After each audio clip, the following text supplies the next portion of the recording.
What's good, folks, family, friends, loved ones, enemies, frenemies, wizards, witches, muggles, mudbloods, people of Middle Earth, to another episode of Disguised Coverage, the only podcast in existence that gives you an equal amount of blueberries in each muffin, and that is presented by the best pizza in Buffalo, New York, and that is One Pie Pizza. You can find the online menu in the episode show notes, whether here on YouTube or whichever podcasting app and or platform you are listening to this show on. I'm your host, Anthony Prohaska. Find me on Twitter at pro__. And in tonight's episode of Disguised Coverage, it is probably, most definitely, arguably, I'm not even like joking with probably the most important game of the season for the Buffalo Bills. If they win, they are 100% in the playoffs. Also, if they win, they take the AFC East for the fourth straight year in a row and also deny the Miami Dolphins the opportunity to win that division, a crown and title that looked lost for the Buffalo Bills just a few short weeks ago as they entered the bye week at 6-6. But lo and behold, here we are going into week 18. It's a rivalry week. It's the last game of the NFL regular season. It's primetime. It's Sunday night. There's so much riding on this game, regardless of what happens on Saturday and Sunday leading up to Bills Dolphins. But big week, big game. New Year's just happened. There's a lot going on from an energy standpoint, from a people standpoint. I'm super juiced up for this week in football in general. There's a lot of moving and shaking still to be done in the AFC and in the NFC. And if you are a football fan, but especially if you are a Bills fan or a Dolphins fan, this weekend is absolutely huge for you. And in tonight's episode, we'll be going into the matchup for the Buffalo Bills versus the Miami Dolphins, the X's and O's, scheme, structure, positional analysis, player breakdowns, anything and everything that will decide who wins this game, how this game will be won, the who's, the what's, the hows, and the whys, all of that, and to break down this game and to dive into the X's and O's of this matchup, I bring back one of my favorite guests to ever grace this show. I also had him on earlier in the year when the Bills played the Miami Dolphins back in week 4. Legitimately one of my favorite people and favorite guests, Mr. JP Acosta of SB Nation. I'm not lying when I say you are one of my favorite people. A little peek behind the curtain. The reason we started late, JP and I were just talking about Disney World and how awesome it is. And we lost track of time. And that's what happens. Sometimes it's anime stuff. Sometimes it's wrestling. Sometimes it's sports. Sometimes it's Disney, like it is tonight. First time for everything. I appreciate you taking the time to join me. I appreciate how awesome you are. And I'm pumped to dive into this matchup and dissect it with you. Thank you. Thank you. You know, a lot of people do not know this, but when I was in undergrad, I considered switching my major to engineering because I wanted to be an Imagineer at Disney. Awesome. I wanted to create roller coasters and I wanted to build the Disney hotels. I had a cool idea for a Meet the Robinsons themed hotel that I still hold on to this day. But then I realized I have to do math again, and I just don't want to do that. I'd have to take calculus, and I was like, I'm good. I'll stick with writing. Yeah, no thanks. That's not fun. Like, that's not the fun part of it. Like, the idea, though, and the concept and design is cool. I remember seeing, it was making like maybe like 2019, 2020. I think it was before COVID. It was right when like the Disney Plus app came out, and they released like a documentary. It was like an 8-episode like thing on the rides and the Imagineers and the actual like engineering and concept of all the parks and designs. And I thought it was like the coolest thing in the world. Like, because I've never really gotten into like the nuts and bolts. I know like obviously how Disney was, like where it was built and how it came together and Walt Disney's vision for it and everything. But the actual like park construction and ride construction, I hadn't really known or paid attention to. And I saw that and I thought it was the coolest thing. And similar, I wanted to be like, man, I want to move to Orlando and design things. And I'm like, I'm also holistically unqualified. There's no shop, but it'd be cool. Like, yeah, I think the show is called Behind the Attraction. There's like 2 seasons of it. Yeah. I love that show. I love everything about it. The second season came out, I think, this year. And they talk about everything from like resorts to Epcot in general to the food at Disney. And I'm a big Disney food person as well. Oh, yeah. It's amazing. It's amazing. It's one of the best places on earth, if not the best place on earth. It's a good time. Also a good time. Football, NFL football, playoffs this weekend, as I mentioned in the intro, man, like I personally did not think the Bills were dead in the water. I thought if they could kind of reconstruct some things and course correct coming out of the bye week, they had a solid shot to make the playoffs, but the road was going to be difficult. And lo and behold, here we are. They beat the Chiefs. They beat the Cowboys. They beat the Chargers. They beat the Pats. They're sitting here at 10-6. The Dolphins faltered a little bit along the way. This game, for all the marbles in the AFC East, also could be a game for the Buffalo Bills where if they lose, they're out. Like, there's so much your heart is in it too, maybe a little bit, depending on what happens to the Jacksonville Jaguars. Like there's so many storylines tying into this one game. Before we get into the nitty-gritty of it and the bones and scheme and structure and all that kind of stuff, when you're looking at this matchup from a high level viewpoint or vantage point, what's the first thing that comes into your mind? Is it on the Dolphins side? Is it on the Bills side? Is it something in particular? What comes to your mind as soon as you think this Week 18 matchup between Bills Dolphins? So I think the first thing that comes to mind is momentum. From a big overarching standpoint, I think momentum kind of gets boo-hooed especially the nitty-gritty football community, but it's a very, very real thing. Like it is very real to be like, oh, we're playing at a really high level right now. We can continue this week in and week out. And if you're not playing at a really high level, it's like, dang, we keep getting out there and getting manhandled. But, this is a game that feels like all the momentum is kind of on Buffalo's side. Miami is coming in after getting throttled by the Ravens and also coming in extremely, extremely injured. Yep. They are going to be decimated on the defensive side of the ball. Offensively, you're not sure if Jalen Waddle plays. It's going to be a game that feels like this has a big fight feel. This is very much a heavyweight battle, So it's going to be super fun, super exciting. Plus, the schematics are going to be really cool because every time they play, it just feels like a rivalry game. Like this feels like a rivalry. It's super cool from that rivalry perspective. I talked about it a couple times on the show, but I growing up in the 90s, and even throughout the 2000s and everything, even when the Patriots were ruining my life as a Bills fan, all the adults in my family, my older brother and older cousins and everybody was always like, oh, well, that doesn't come close to the Dolphins and this and that. And everybody was always talking about Kelly and Marino. And I remember going to the mall when I was little and you'd see those old school 90s kind of shirts where it was a buffalo, grilling a dolphin on a grill. And it was squish the fish and all that.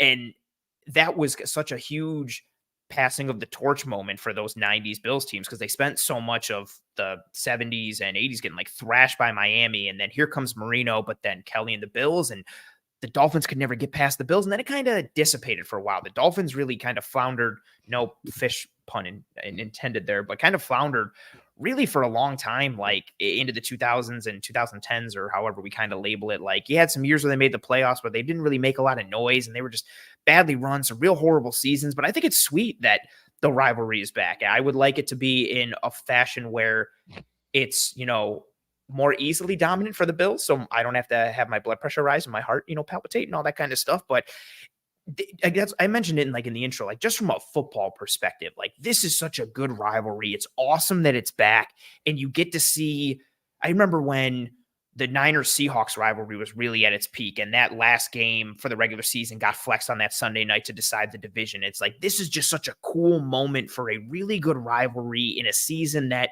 has gone two completely different ways for both teams in terms of the ups and downs and when they've happened. There's so many storylines and so many overarching themes and pieces aside from the schematics. Even if you're just looking at it from a football lore kind of perspective, there's so much on the line in this game and it's so fun to get into it.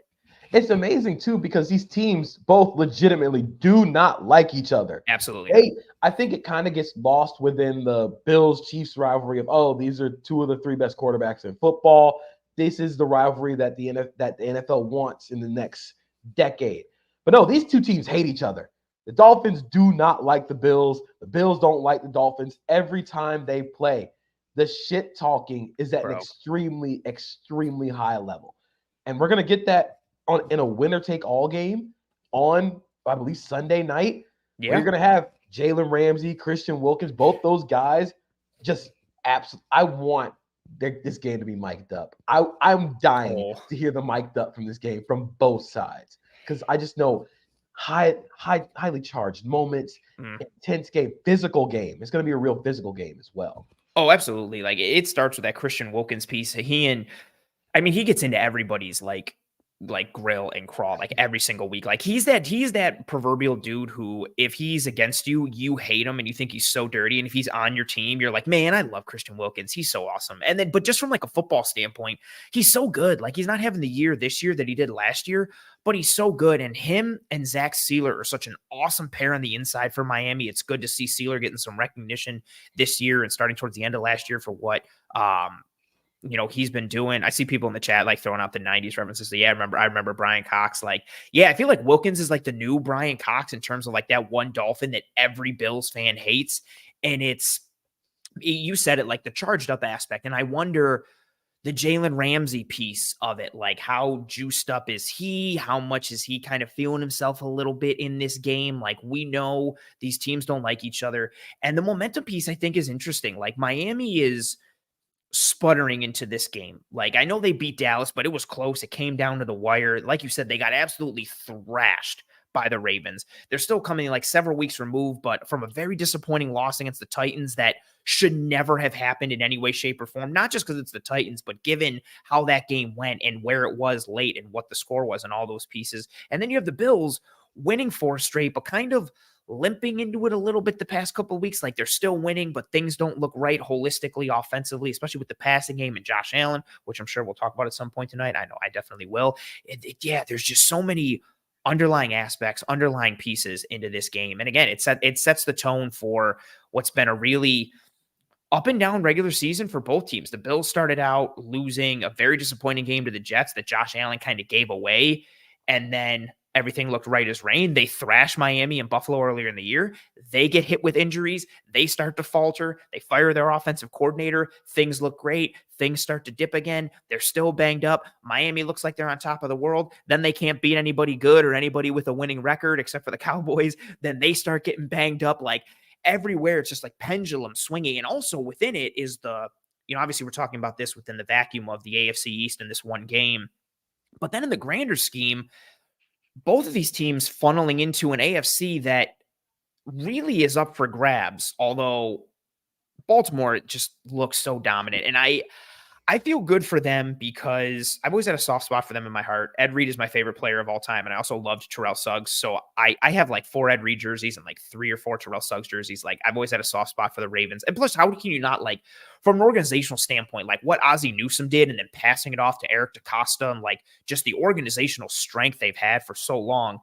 But I've said for really the past several years, the Ravens have just been so overlooked because they just get so decimated with injuries that by the end of the year, they are a shell of a football team and everybody overlooks them and forgets about them. But when healthy, they, on paper and even in actuality on the field, they've been one of the better teams in the AFC year in and year out. They're just never healthy. And even last year, Tyler Huntley gets tackled at the friggin' 1-yard line and then fumbles to Sam Hubbard and it gets returned. They went into Cincinnati with a banged up team and Tyler Huntley, and for all intents and purposes, should have beaten the Cincinnati Bengals and had kind of like a fluky loss. So even when they haven't had Lamar and their O-line's been decimated, the secondary's been decimated, it felt like every year it was like Marlon Humphrey's out, Marcus Peters is out, they're playing with their 3rd and 4th string offensive linemen, Lamar is banged up. Even when that's always happened, they found a way to cobble it together and fight. This year, they relatively, no jinx, stayed healthy. And we're seeing kind of the fruits of the labor play out. And they're just, man, offensively, defensively, special teams, coaching, like they've got arguably like the hottest head coaching candidate in Mike McDonald with what he's doing on the defensive side of the ball, the players they got. Baltimore looks like an absolute monster. But even within that, we've seen them be the 1 seed in prior years and lose in the divisional round. So the AFC really is a decently open spot. And even if you want to say Baltimore's the lead dog, 2 through 7 is an absolute crapshoot at times. You don't know who's a good team, who's not. Anybody could beat anybody. And both of these teams kind of factoring into that larger picture as well.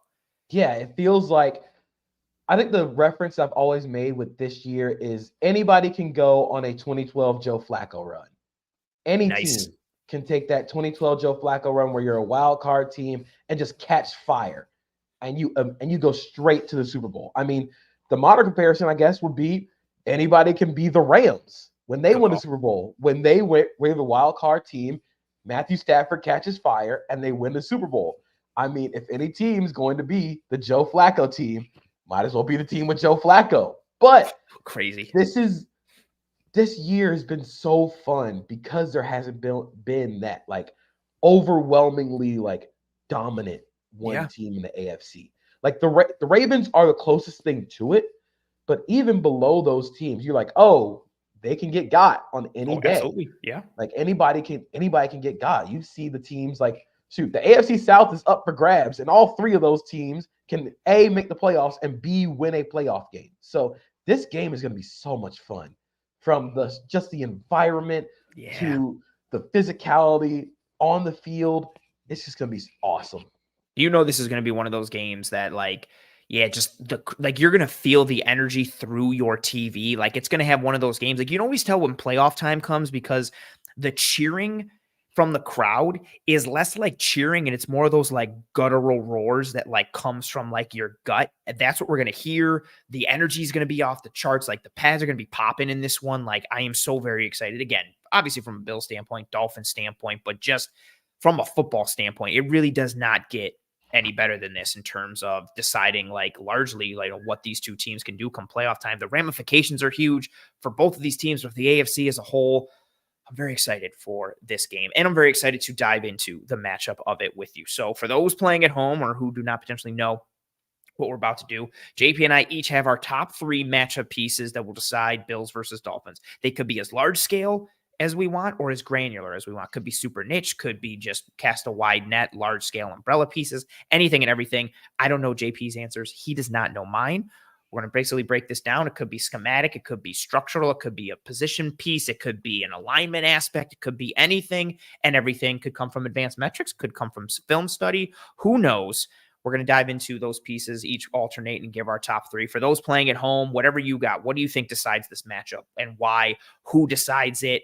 What specific aspect, whatever is on your mind, throw it up into the chat. I'm going to star a bunch of those pieces. I'll bring them up as we have our conversation and then save a bunch for the live chat portion at the end once we send JP on his way. And then also, too, while you folks are here with us live, if you think one of our answers are awesome or terrible, feel free to get into the chat and tell us so.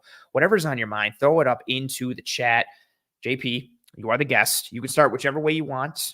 We always go through it every time because I feel like you should know the rhythm at this point because you've been on the show so much this year, but you can start with, I don't know if you have them ranked or you don't, whatever you want. The floor is yours. Start with whichever matchup piece you got in your mind. So my first one is the Bills offense against the Miami Dolphins intermediate level defenders.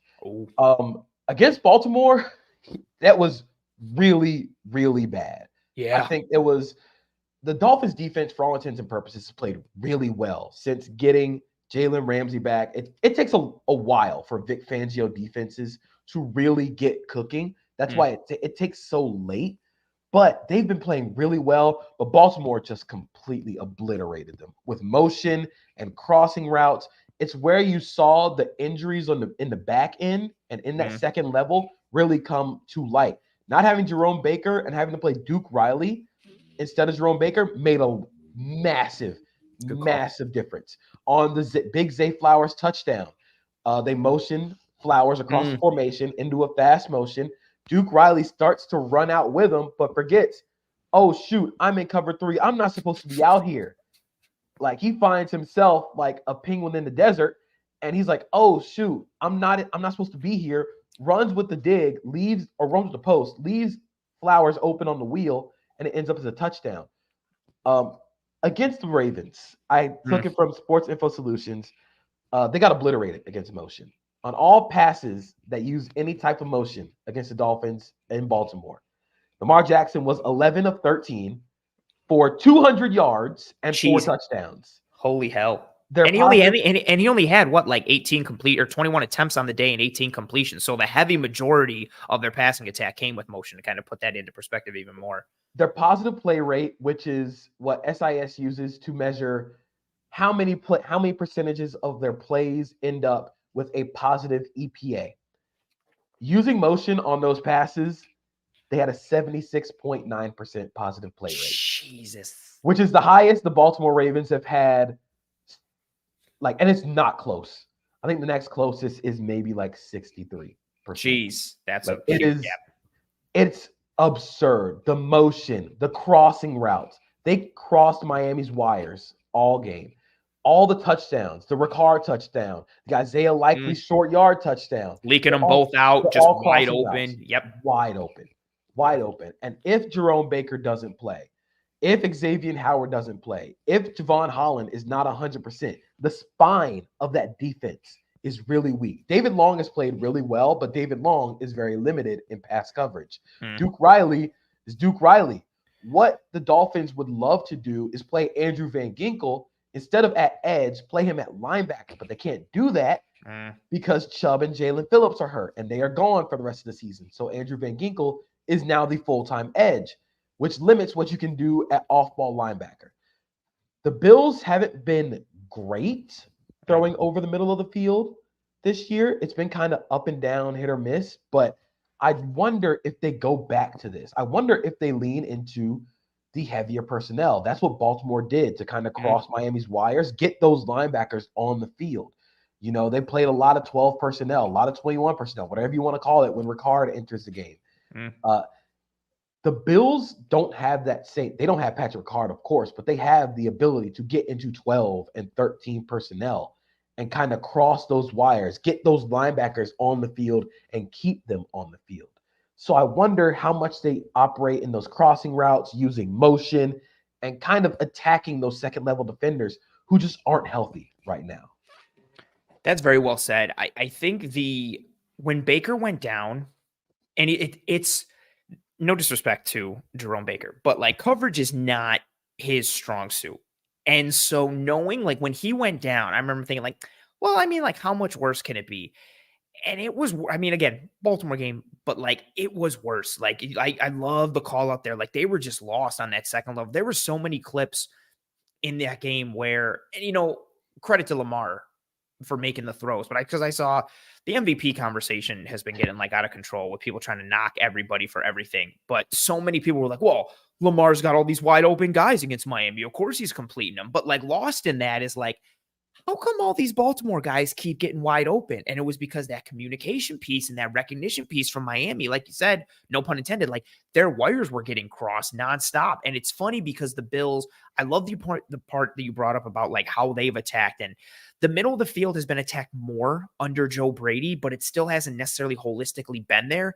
And they haven't been a team that's utilized like a ton of crossing pieces. Like they've been a little better with Dorsey, especially in the low red zone when it comes to like mesh and running that slither piece where like you go like trips to one side and just literally just cause a whole bunch of crap. So that way the running back can slip out into the flat pretty easily. But they've been a horrible mesh team like all year. They don't really bang with a ton of the crossers. Allen doesn't throw seam balls. He's not a big like over the middle crosser type of guy. He's more like he'll throw a dig and throw a post or throw a deep sit.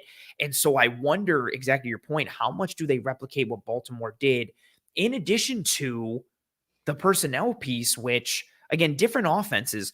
But if the key is going heavier personnel and putting Miami into this bind, the Bills can most definitely do that with Knox, with Kincaid, and even with Reggie Gilliam as well to kind of mimic a little bit what Baltimore does. They have that capacity to operate in that mold. Yeah, and I think what the Bills can do, like I said, get into those heavier personnel. I think what Buffalo has done so well with Joe Brady as coordinator is leaning into that run game and lean into like one of the cool plays that I saw that they brought out against the Patriots. They ran it a couple of times was that tackle dart. Yep. But they had Khalil Shakir go in a little orbit return motion and basically turned it into a triple option where now you're like, oh, we have to worry about this guy coming out the backfield. You can turn those into passing plays. What about the one too? Didn't they have the one? I think it was on Tackle Wrap, like where Diggs was in the backfield. Yes, and they give it to Diggs on the field. Yeah, I was like, what is happening right now? They motioned Latavius Murray to receiver, motioned Diggs from receiver to running back, then ran Tackle Wrap with Diggs as the running back. But it was kind of like counter bash because the tackle was wrapping the way Josh Allen was running. So it's kind of like, what's happening right now? He's getting a little funky, getting a little creative. So I wonder if they go to that and if they go to play action against these linebackers who, like I said, have not been great, but also just have been hurt. And if you can get Duke Riley isolated in coverage and play action, we've seen that can be very successful. I like where your head's at with that, and I'm going to use that to kind of just segue into. I say it every time. I never know which point or matchup piece to start with mine. I always just kind of play off whatever like my guest does, and yours functions and funnels perfectly into this. So I think that run game piece is going to be significant and important for this Bills team, especially as we've seen the Bills passing offense sputter a little bit the past several weeks, to kind of put it lightly. So my first point to kind of tie into this is I just labeled it generally like, what do we get from Josh Allen and the Bills passing game? And I'm going to speak to why the running game is so important. And it's because of what we've seen from the Bills passing attack. So weeks 1 through 10, which were the Ken Dorsey offensive times. And also, I'm going to put a disclaimer out there because it's always such a hot topic for everybody. Everything that I'm about to say, I broke it up in terms of the Joe Brady splits and the Ken Dorsey splits. Nothing I'm saying is vindicating Ken Dorsey. None of it is saying Joe Brady is terrible. I'm not doing any of that. I don't want to have this conversation. We're not going down that road. I just broke it up into splits because it's relevant. That's it. Shut up. Relax. So weeks 1 through 10, Ken Dorsey times. The Bills were 8th in passing EPA and 2nd in passing success rate. Since week 11, Joe Brady offensive coordinator times, they're 7th in passing EPA. So, okay, one spot better. But they're 18th in passing success rate, a drop from 2nd to 18th. They've gotten a lot of those high variance plays from Josh Allen, like the big chunk plays. We've seen that return more to this offense.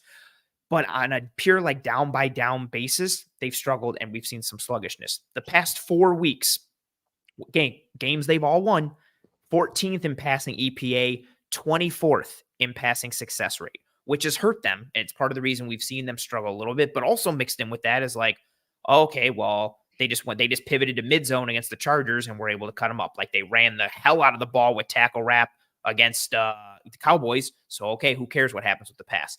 And also within the pass, they've kind of hurt themselves with the passing game, but they've been successful situationally in the red zone for the most part, on third downs, things when they've really needed it. The Chargers game is a good example. Like that passing game was not ideal, even from the get-go. Like Allen wasn't sharp. He was missing some reads. He wasn't pulling the trigger. But when they needed to have a third down conversion, you got it. When he needed to get it to Diggs and win it on that game-winning drive to kick the field goal, they got it. Like the blitz recognition and the play to Shakir, they got it. That Chargers game is such a good representation and microcosm of what the Bills' passing attack has been these past, couple of weeks, this 4-game sample size, which is on the whole not great. But when they've needed to have something, they've gotten it, which, gets you the win, but it makes for some nail biters and some close games. I'm confident in the Bills' run game, mainly because of the diverse concepts they can lean into. And it goes back to even what they've done under Dorsey throughout this year. But they can lean into one of three concepts at any point and find success with them. They can go with that tackle wrap dart play like you talked about already. They can go with mid zone or they can go with duo. And with the injuries Miami has overall on defense, but especially on that defensive line, no Jalen Phillips, no Bradley Chubb, no bookend pieces. I am leaning into that tackle wrap dart concept piece. I am trying to pin Zach Sealer and Christian Wilkins inside, and I'm attacking the edge, I'm attacking Van Ginkel on the edge. I think I have a matchup advantage there with Brown or Dawkins mashing against him. I'm seeing what I can create in terms of chaos. I'm also then building upon it and tying in RPO looks off of that or adding in that bash concept to be like, okay, the tackle wrap is going to be for Josh Allen, but he's reading off the edge. And is he going to give it to the running back and take it with it? So now you're that edge and you're crashing down and you're like, wait, do I play the quarterback? Do I play the running back? I got to read the mesh point, trying to create that little bit of delay. Bradley Chubb, for as much maligned as he's been, has been like a quality run defender. Like that's his calling card piece. So him being out, I do think is significant for Miami. And then tying it into that pass piece. And again, this is a separate conversation for another time, which we'll get into in the offseason, depending on how the season ends up for the Bills. But all the Ken Dorsey sucks jokes and all the comments about Ken Dorsey, I think a lot of them glossed over the struggles that Josh Allen himself was having this year. And granted, Dorsey, I think, was responsible to a degree for some of them. But a lot of people just look to Dorsey as the source point for all or most of Josh Allen's struggles. And that wasn't true. And we're seeing him still having specific struggles under Joe Brady that he had under Ken Dorsey, specifically for me from a decision-making standpoint and a trigger-pulling standpoint. Routes where it's a basic like 1-2 read player A. If he does this, you do that. If he does that, you do this. And it's almost just like he short circuits and is like, and you're like, just throw the ball. Throw the ball. The guy's wide open. The defender ran to the flat, hit the guy behind him. Oh, the defender sat. Cool. Hit the flat. These little pieces, we're still seeing some of those struggles. And I don't think it's being talked about enough when it comes to Allen's play. And again, none of this is to say that Joe Brady's awful or Allen is cooked or Dorsey is vindicated and was right and all that kind of stuff. My overarching point with it is Allen has been shaky throughout the majority of the year. Some games more than others, for sure. And I think it's funny also to say all that, considering like where he is from an EPA perspective and like where he ranks in all these advanced metrics that show how well he's done. But this year, more than others, we're seeing that risk reward nature of Josh Allen play out more towards the risk side. We're getting more yin from Josh Allen this year as opposed to more yang. And in a game that, like we talked about, is essentially a playoff game and literally might be for the Bills based on what happened Saturday and Sunday leading into that game. If that yin, that negative side of Josh Allen, if that's the Josh Allen we see, it could be curtains for the Buffalo Bills. And so that's why I think this run game is more important to this offense. I've said it for the past couple of years with how even when the offense was at its most potent and humming with that pass game, if you could add a real pivot with the run game, like, yeah, you're throwing a 102-mile-an-hour fastball, but imagine if you can now throw like an 81-mile-an-hour changeup from the same arm slot and angle. Holy hell, like what is a defense going to do? So I've said that for years in general, but even more so now. The Bills' run game is legitimately one of the best in the league. And when you're just looking at it from running back carries only, like they've been consistently in the top 4, top 5, top 3 all year when it comes to EPA per attempt on the ground for their running backs. The Josh Allen run game is starting to cook a little bit more. If you can lean into that, then you start to get real creative with RPO looks and read option looks. You can just run that tackle wrap concept and make it basically like a read and read the edge and then turn it into a keeper in different aspects. There's so many fun things you can do with that. And so I think one, just in and of itself as a pivot, it's tremendously helpful for this offense, but I also think it settles Josh Allen. It gets the offense going. It's an easy button in and of itself. You don't have to worry about putting too much onto Josh Allen's plate or worrying about what Josh Allen you're getting when you can just hand the ball off and mash a defense and get 5 to 7 yards a clip or even more, depending if, James Cook breaks one. Yeah. And I think watching the Patriots game back, I thought it was really interesting. Just kind of the Bills' struggles against man coverage, which is something that Josh Allen has normally just obliterated, especially against the Patriots. Patriots would always play man against the Bills, and Josh Allen would throw 6 touchdowns and run for 85 yards. Yeah. This past week, on 11 dropbacks against the Bills, he went 3 for 9 for 75 yards. I think that's a really concerning drop, but it's not going to be something. I don't think the Dolphins are going to play that much man coverage on Saturday or Sunday because they don't have a lot of dudes. I was going to say, was it with Xavier Howard like being out on the back Howard end? out, Caterco, who's not playing just as well. You have Eli Apple, who is Eli Apple. Yeah, right. And you have the liabilities at linebacker. I just don't know how much they play man coverage, but it's just something that I'm looking out for with the Bills passing game.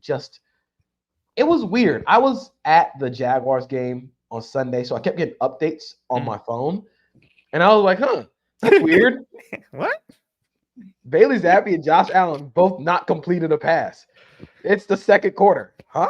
There was one part in the game, I forget when it was, but I think it was after Bailey had all his interceptions, and he still had a higher passer rating than Josh Allen, and that was the one that blew my mind. I was like, oh, that's I think at one point Allen was 0 for his first 6, or he was 3 for 12 or something, or they hadn't completed a pass until the second quarter. It was wild. It was so weird. Just as someone who kept getting updates, and I'm like, that's weird. What's happening here? Yeah. And then going back and watching, it was just like the Patriots played man coverage, and Christian Barmore dominated on the inside. I think they got timely pressure on Allen. When someone would be coming open, Allen was already off of it because he had some pressure in his face. And there were some drops that really killed him at multiple points too. Yeah, it was a lot of drops. It was timely pressures by New England. I think of one where I think it was 3rd down and they run a mesh and they're coming open. It's open, but the Patriots are in dime. Mac Wilson comes free, flying off the edge off a simulated pressure where Deion Dawkins and left guard for the Bills just do not pass that off. Yeah. And he just gets a free hit on Josh Allen, makes him skip the ball. It's those types of things where it's That's going to be a problem against Miami because that's what Vic Fangio is going to do. Like, that's exactly what Vic Fangio wants to get you in. Of course, these two teams are very different from when they met in week 4, mainly because the Dolphins have Jalen Ramsey now, and that changes the math. Yeah. But I really do want to see how the Bills' passing game rebounds from an off night. It's an off day against the Patriots. Yeah, it's a good point too. Like the Pats, and I've talked about on the Patriots shows each of the last couple of years. Bill Belichick, for as much as he's this defensive like guru and wizard and this guy that we all know, like, oh, whatever is your best thing, he takes it away. Like if you're right-handed, he's going to tie that right hand behind your back and make you punch left, so on and so forth. Each of the past like several years, he's really just been like, no, I'm just going to play a ton of cover 1 and cover 3, and that's what we're going to do. And it's like, yeah, but the Bills are shredding it. And he's like, don't care. I'm going to keep doing it. And it's like, you let Isaiah McKenzie have like career days against you. You're not going to change your defense. He's like, nope, ship shape. And it was like, okay, well, the Bills are going to keep shredding you. And I thought they'd have more success in the pass against the Patriots, especially considering how good the Pats' run defense was. Second in DVOA going into this past week. It's like first in EPA per rush allowed, and like not even close. They were at like negative 0.21. I think Atlanta was at negative 0.15. So like a good gap between them and the rest of the league. And it was like, okay, they're banged up at corner. Like you have Alex Austin, who was basically like a camp body depth guy for the Bills and then got cut and made his way. He had a really nice interception falling off some zone coverage and reading Allen's eyes in this one. Big shout out to him for that play. But I second that notion, like the struggles that they had. And again, it started out early. Like there were some throws where even one, I think it was a good microcosm. It's a drop from Dawson Knox. He's running just like a little bender, a little over, and it's a drop on a third down. But there's a lot of space to lead Dawson Knox, and Allen throws it behind him to the point where Knox is running this way and kind of has to reach behind and do one of these. And like, should he have caught it? Yes, absolutely. Should Allen have made a better throw? Yes, absolutely. But it's this like, and this is the issue they had a bunch under Dorsey. It was this like chasing its tail type of problem with the passing game where like nobody was helping someone else. Like Allen wasn't making like great throws. Guys weren't making catches. And then it was like round and round. It was like somebody just needs to make a play to help get them out of the funk. And that's eventually what you got in that Chargers game. Again, like I was talking about, like when they needed it, third down conversion to Diggs on like 3rd and 6. All he does is run a speed out, and it is a picture perfect dime from Josh Allen. It's a great catch from Diggs. Like they've been able to pull these plays out of their hat when they've needed it. Again, red zone pieces, the situational aspects, those high leverage situations like third downs, but mixed in between that has been those struggles and that sluggishness. But then it gets bailed out by some of those explosive plays. Like in this past game, the big, nice follow concept to Shakir, the big completion to Dalton Kincaid. They've been able, that's why you see like that EPA overall still trending, but from a down to down basis, it can get rough at times. And yeah, that difference with Jalen Ramsey, like I don't want to say like it's unfair because it technically like isn't. I don't think that verbiage is like right, but we never really got to see, or it's unfair to not be able to see what this Dolphins defense would have looked like once Ramsey came back. Everybody started to get hurt and things started to fall apart. Like Javon Holland finally just came back into the lineup, but like from a football standpoint, schematically, man, it would have been really fun to see this Dolphins team at full strength with Howard, with Ramsey, with Holland, what they do with their safeties and their defensive line. But everything's been so banged up that we haven't got to see them at full strength. But still, that Ramsey is that chess piece. And I wonder, does he play more outside corner in this game? Do they use him as more of that star role like we know Fangio will like to do, and that he succeeded with Ramsey, that has succeeded so well with the Rams? Like, where does he get used and how? Because he and Holland, and, Wilkins, I think, is a chess piece, but where Wilkins is going to be. Like, what he's going to do. But Holland and Ramsey, you can get really creative with both of these dudes in terms of where you play them, what they do. But again, they have to function within all like the walking wounded of that defense. And that plays into it too. Like, is the Dolphins defense so banged up to the point that they can't take advantage of some of these recent struggles for the Bills passing attack? And this is another one of those games where like, if Allen in the passing attack just clicks, my thought is, okay, is the passing game back, or is Miami's defense just so shredded at this point that anybody was going to shred them? And I think my big question for the Dolphins, Ramsey-wise, is does he shadow Diggs? I think that's a question. In the Cowboys game, he didn't travel with CeeDee Lamb because Xavier Howard played. And when he went to Xavier Howard's side, he just stayed. When he was in the slot, they let Kader Kohu or Nick Needham play over him. Now you don't have Xavier Howard. And Stephon Diggs is the straw that stirs the drink for the Bills passing game. Yeah. Does Vic Fangio, who normally doesn't travel corners, normally does not travel guys, does he travel Stephon Diggs and does Jalen Ramsey travel with Diggs? I think that is going to be a major question because you got to take away Diggs. Make someone else beat you. If this is the Khalil Shakir game, if I'm the Dolphins, I'm fine with that. If Khalil Shakir beats us, okay. Like that's sure, man.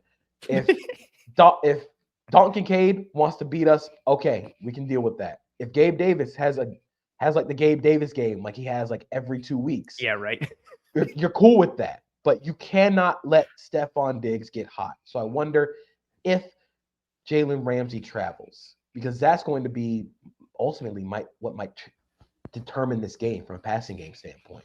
And you know what's funny too is like teams have been able to take away Stephon Diggs without having to do too much. Like it's not like we're seeing all these like crazy coverages or this crazy bracketing and shadowing. It's just been basic stuff like we're just going to take our outside corner and play inside leverage because we know what his tendencies are in this offense, and that's it. And then Brady has been pretty content to be like, okay, I'm not going to do too much. I'm going to free him up. I'm going to rely on the run game, have Allen hit some other dudes, and we'll see what happens. And so it was my question too, going into the Patriots game, like, because traditionally Belichick would take away Diggs. He would also try to take away Cole Beasley when Beasley was there in Buffalo, but teams haven't needed to sacrifice that many resources to take away Diggs like down this stretch. So it was like, okay, does Belichick still feel like he needs to do that? And if so, what's the resource allocation? Can he still try and stop the run and stop Diggs because he doesn't have to worry too much about Diggs? And some of the numbers to put, again, splits from the Dorsey times and the Brady times. Stephon Diggs, EPA per target, some splits. Weeks 1 through 10 this year. His EPA per target was 0.24, which was tied for 35th out of 126 players with at least 30 targets. So pretty good. This data is per SIS. Weeks 11 through 17, his EPA per target is negative 0.19, which is tied for 104th out of 124 players with at least 21 targets. So basically 3 targets per game average. So he went from 0.24 to negative 0.19.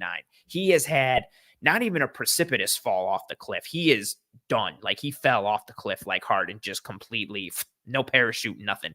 But again, it's fine at times because if teams are going to give that much focus to Stephon Diggs, cool. That's why you have, in theory, Gabe Davis. That's why you paid Dawson Knox. That's why you drafted Dalton Kincaid. You have Shakir. You have these other pieces. My answer for all of it is, okay, fine, take away Stephon Diggs. We're going to run the ball down your throat because we have one of the best run games in the league, and then we can do play action and find Diggs within that. Allen's taken shots to Diggs, but hasn't been able to hit him. Like Diggs is getting open. Allen doesn't see him.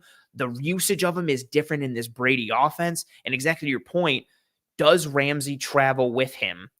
And does Fangio think Ramsey has to travel with him? Or does Fangio think, well, he's kind of struggling on his own. We can leave Kader Kohu, even though Diggs cooked the ever-loving hell out of Kohu earlier in the year. But I think that's an interesting point, too. Does Fangio sit there and think like, nah, he's kind of taken away himself. Plus, he's a little banged up potentially.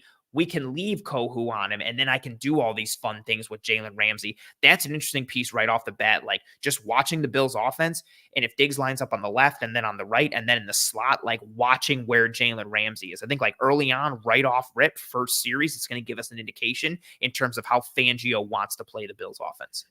I would, and I hate to say it like this because it's not as simple as in basketball, but I'm matchup hunting for Stephon Diggs. Okay. I think this is a game where it's a win or go home. You live or die with your best players. Eli Apple played 48 snaps at outside corner next to Jalen Ramsey. Brutal. And you know who the Ravens targeted on most of those snaps? Eli Apple. Kader Kohu plays primarily the slot. If I'm Joe Brady and I'm the Bills offense, the first drive, I'm throwing at Eli Apple. I'm getting Stephon Diggs that Eli Apple matchup and seeing what happens. Just poking, just prodding. It's like throwing the jab out there. Testing the cage. Okay, like, yeah, we're going to see, hey, what are you going to do if we line him up over here and he starts to, you know, get into a rhythm? Because a lot of times, like, receivers start to really get into, like, what we know them as, like, especially with Stephon Diggs. He gets into a rhythm. He's a rhythmic receiver where he catches a few stop routes. He catches a few in breakers. It's like, okay, now he's got the flow of the game going. Do they try and establish that flow with Diggs early against Eli Apple and kind of force the Dolphins' hand? Yeah, that's a good point. Like, and we've seen them at times force it to Diggs early. And this was actually a calling card, like under the Dorsey offense, like forcing it to Diggs early and getting him involved. But then that would result in a lack of rhythm for the other pieces in the offense. So then it was like, okay, we got to establish the other guys early because Diggs is Diggs and it'll work out eventually as the game would go on. And then it's kind of like not. And so again, that's another one of these like underlying storylines where you've got one of the best receivers in the NFL and one of the best quarterbacks in the NFL. And there's just a complete lack of production between the two down this stretch. Again, that's like, it's absolutely wild to see where he is from an EPA per target perspective. And again, the route tree and what's being asked of him is a bit different under Brady, but still, like, he's one of the best. Allen's one of the best. And traditionally, those two, like, when all else fails, it's been like, cool, Allen to Diggs, Allen to Diggs, Allen to Diggs. Like, that's been the one constant where you know you have that. It's been everything else that's been a question. So, yeah, well, I'm very interested to see that as well. And again, I think it factors into both of the points we let off with. Now, let's move on to point 2. JP, the floor is yours. Whatever you got, let the people know. So I had a lot of specific ones I went back and forth with, but I'm going to turn this into an overarching one. Okay. It's both the Bills and the Dolphins against the cold, rainy night in Stoke allegation. Nice. I love that reference. As a huge Messi fan, I love that reference. Both of these teams feel like can they do it on a cold, rainy night in Stoke? And by that, I mean, when the odds are against you, when it is a tough environment, what do you do? What is the response? The entire thing for the Dolphins this year is that they've been kind of a finesse team. They can beat up on teams that aren't as good.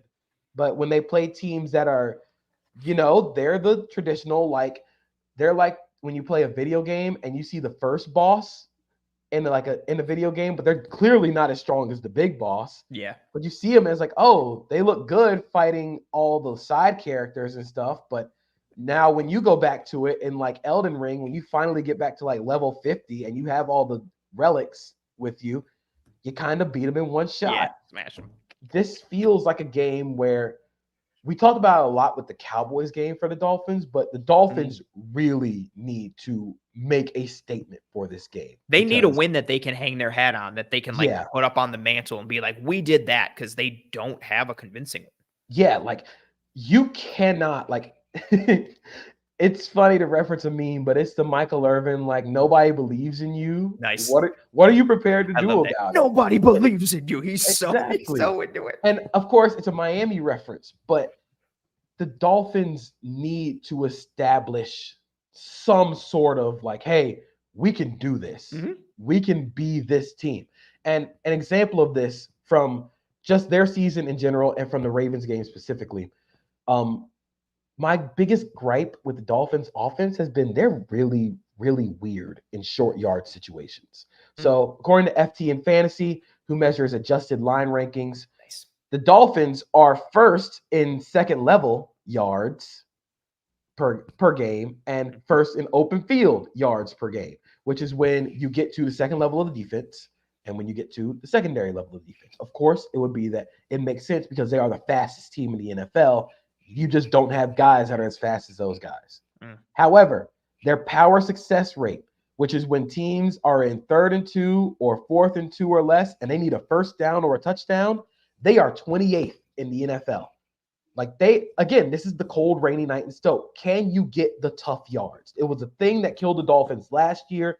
It was what they went out and you keep Raheem Mostert, you keep Jeff Wilson around. You need those guys to get the tough yards.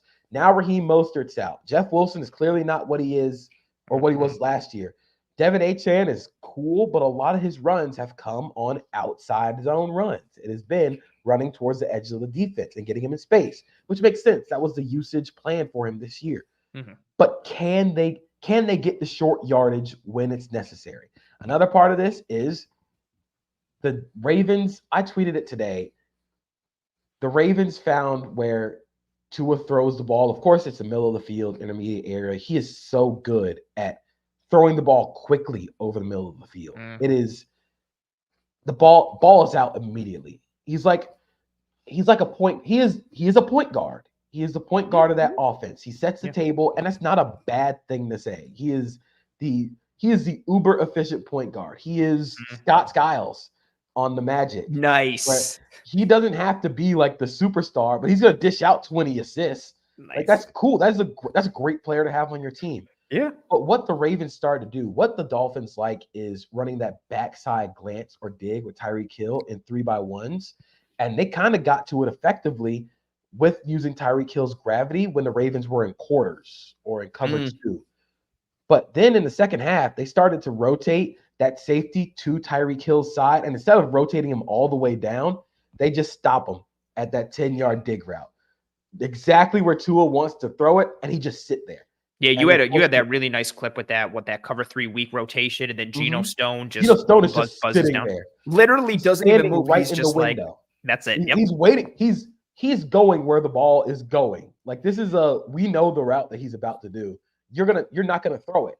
So I wonder if the Bills defense forces Tua to throw the ball outside the numbers. Is this going to be a far hash game for Tua instead of being I'm going to dice you up over the middle of the field? The Bills are one of the best teams at defending the middle of the field, even without Matt Milano, which has been really surprising.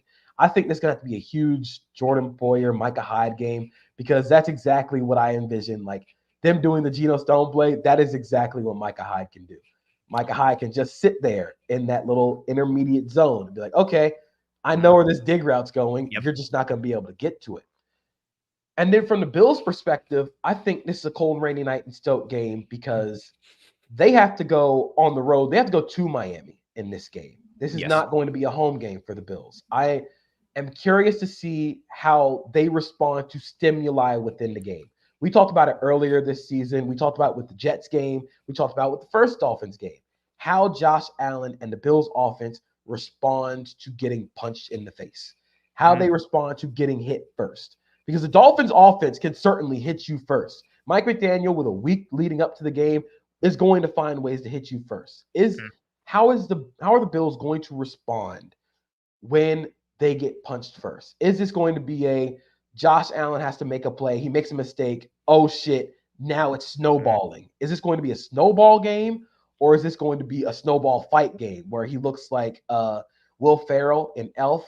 Nice. And he's just like rocket launching all the snowballs. Like, is this going to be that kind of game, or is this going to be the cheese brain game? So this is really again, I hate to say it in terms of Twitter, like to sounding like Twitter, but this is a cold, rainy night in Stoke. Can they beat the allegations game? I love that. I am a huge Leo Messi guy. And so like that, I use the cold, rainy night in Stoke like in my everyday life a ton. And I just think that phrase is so beautiful. I like the fact that you and I are just like this, man. Like, that was just very well said. And it's very apropos to your point, like, for this game. And I also wanted to piggyback on the power success piece. Ironically, I had FTN fantasy already up when I was looking at DVOA stuff. Like, I love the power success piece. And I wanted to put it in perspective because you put the Miami piece in here for everybody listening from a Bills perspective as well. And again, the power success piece, that's their percentage of runs where, on 3rd or 4th down, 2 yards or less to go, that achieve a first down or a touchdown. That also includes runs on 1st and goal or 2nd and goal from the 2-yard line or closer. Your top teams, the Eagles, no surprise, shock for everyone, 81% success rate. The Titans, 79% success rate. The Ravens, 78% success rate. The Cardinals, I was not expecting this one, 77%. And then you have the Bills in 5th at 75%. All these teams that do well. And then to your point, you've got Miami way, way, way down at 32, 31, 30, 28th at a 58% success rate. Like that. And then, you know what, I was surprised at this one too? The Texans are last at 48%, which is absolutely terrible. It's horrendous. The run game has been really weird for them, especially with the offensive line being as banged up as they are. But yeah, the the Dolphins have been weird when it comes to on short yardage because I think does that funnels also into like their O-line, even when healthy, is not great.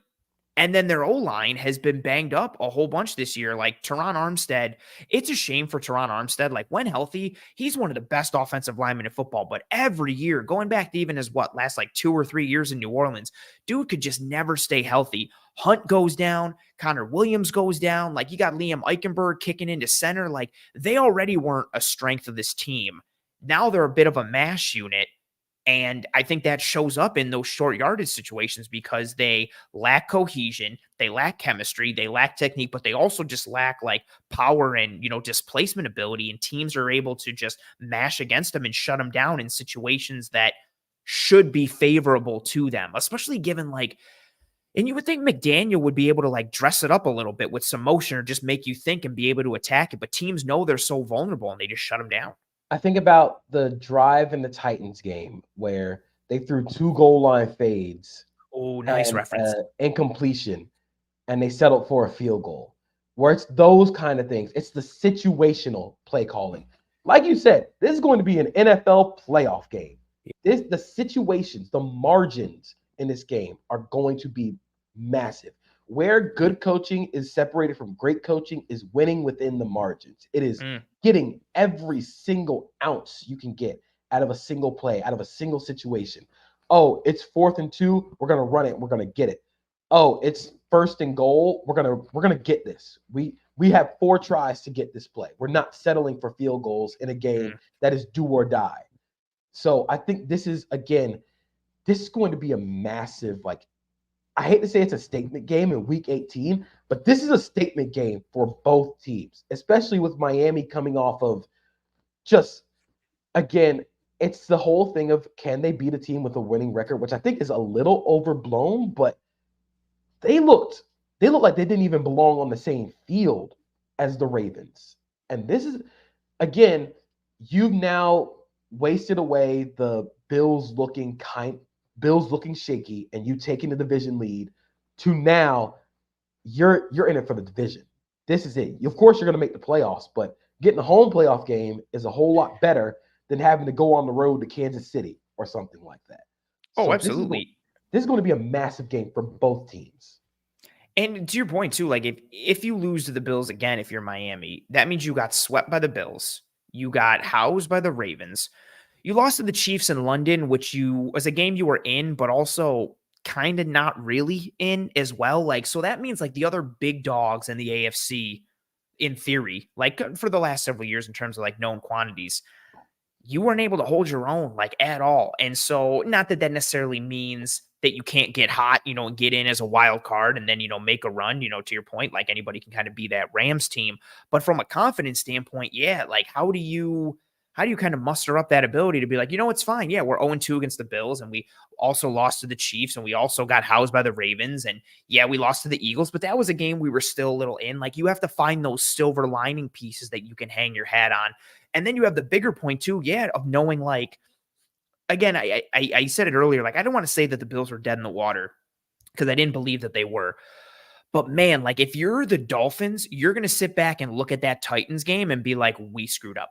Like it's not acceptable to lose the way you lost to Baltimore.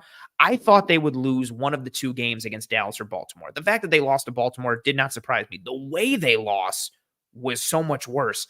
But I don't think that's the loss that sticks in your brain if you're Miami. It's that Titans loss at home on a Monday night against a bad, banged-up team, and you had 14 them with 3 minutes left, and you lose that game. And now you look back and like, dang, we're fighting for the division when it could have been locked up. If you win that game, like this is a non sequitur right now. There's no conversation happening in week 18. Similar to, and it's funny because that's like the one game that the Dolphins have.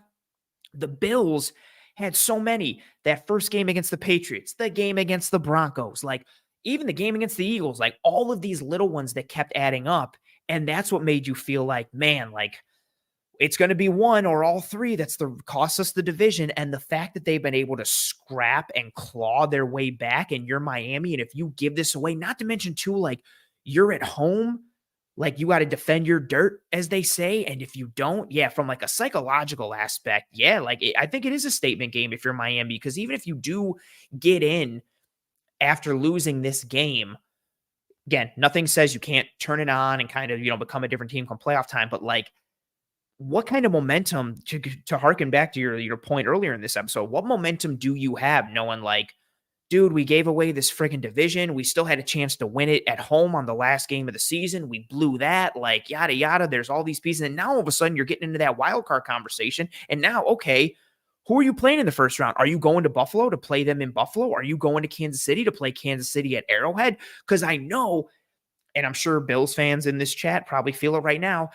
I don't care how much the Chiefs are struggling. Come playoff time, I don't want to play the Kansas City Chiefs, and I definitely don't want to play them in Arrowhead. And if you're Miami, now you got to travel to Arrowhead or travel to Buffalo, or you got to travel to whoever wins the AFC South. Like, that's not a joke either. Well, no, that won't happen because Cleveland's locked into the 5 seed. So then you're looking at sitting there and be like, okay, who are we traveling to? And even that conversation is demoralizing because you shouldn't be traveling. You should be home.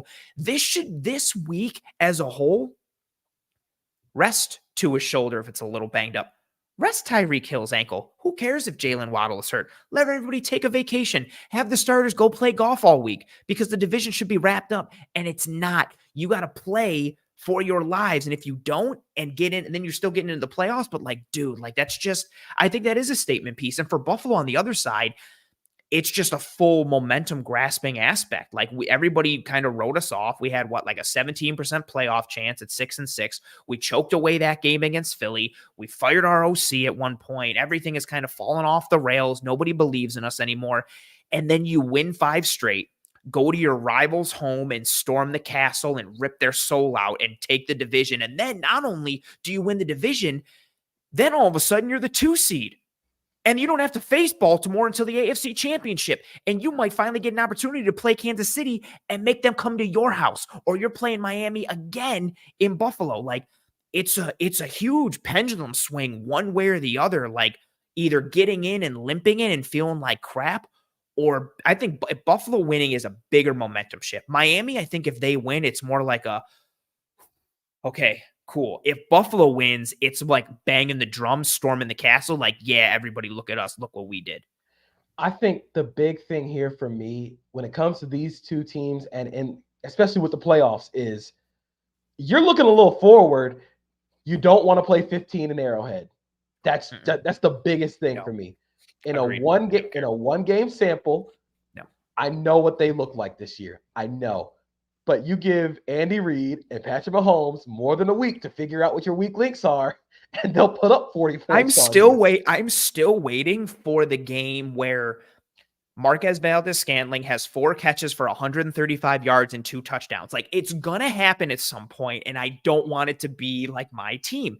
And then, yeah, like, I don't want to get into a playoff situation and go against, because I'm looking at it from a holistic perspective. I don't want to go against Mahomes and Kelsey and Andy Reid, and more importantly, I don't want to go against Steve Spagnuolo and Chris Jones and McDuffie and Bolton and that whole squad. Like, I don't want to do that. I don't care how shaky they look. I don't care. Like, I don't want that. And that's like, and if I do have to, okay, cool.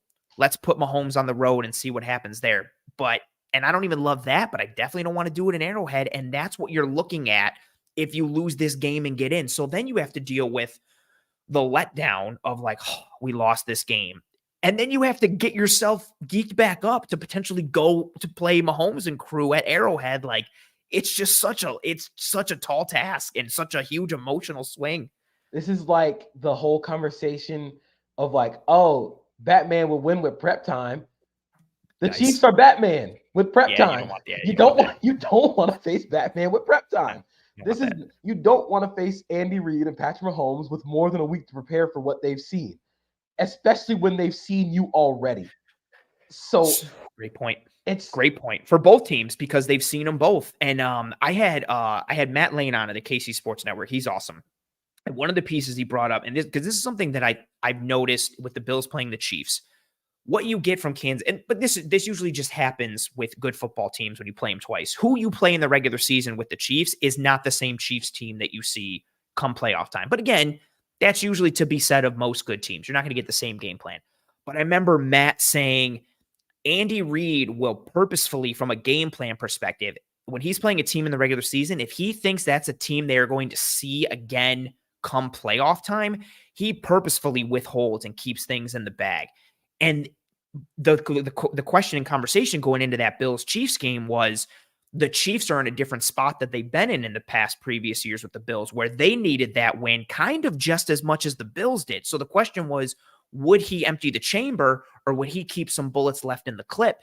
And I think he emptied more of the clip than he normally does, but I'm still worried to know he still got a game against you. He got a full experience against you in terms of knowing who and what you were and what you are. Yeah, like you don't want Batman with prep time. He's just sitting in the cave and having Alfred bring him like green kelp smoothies and just doing push-ups and putting your whole life on tape.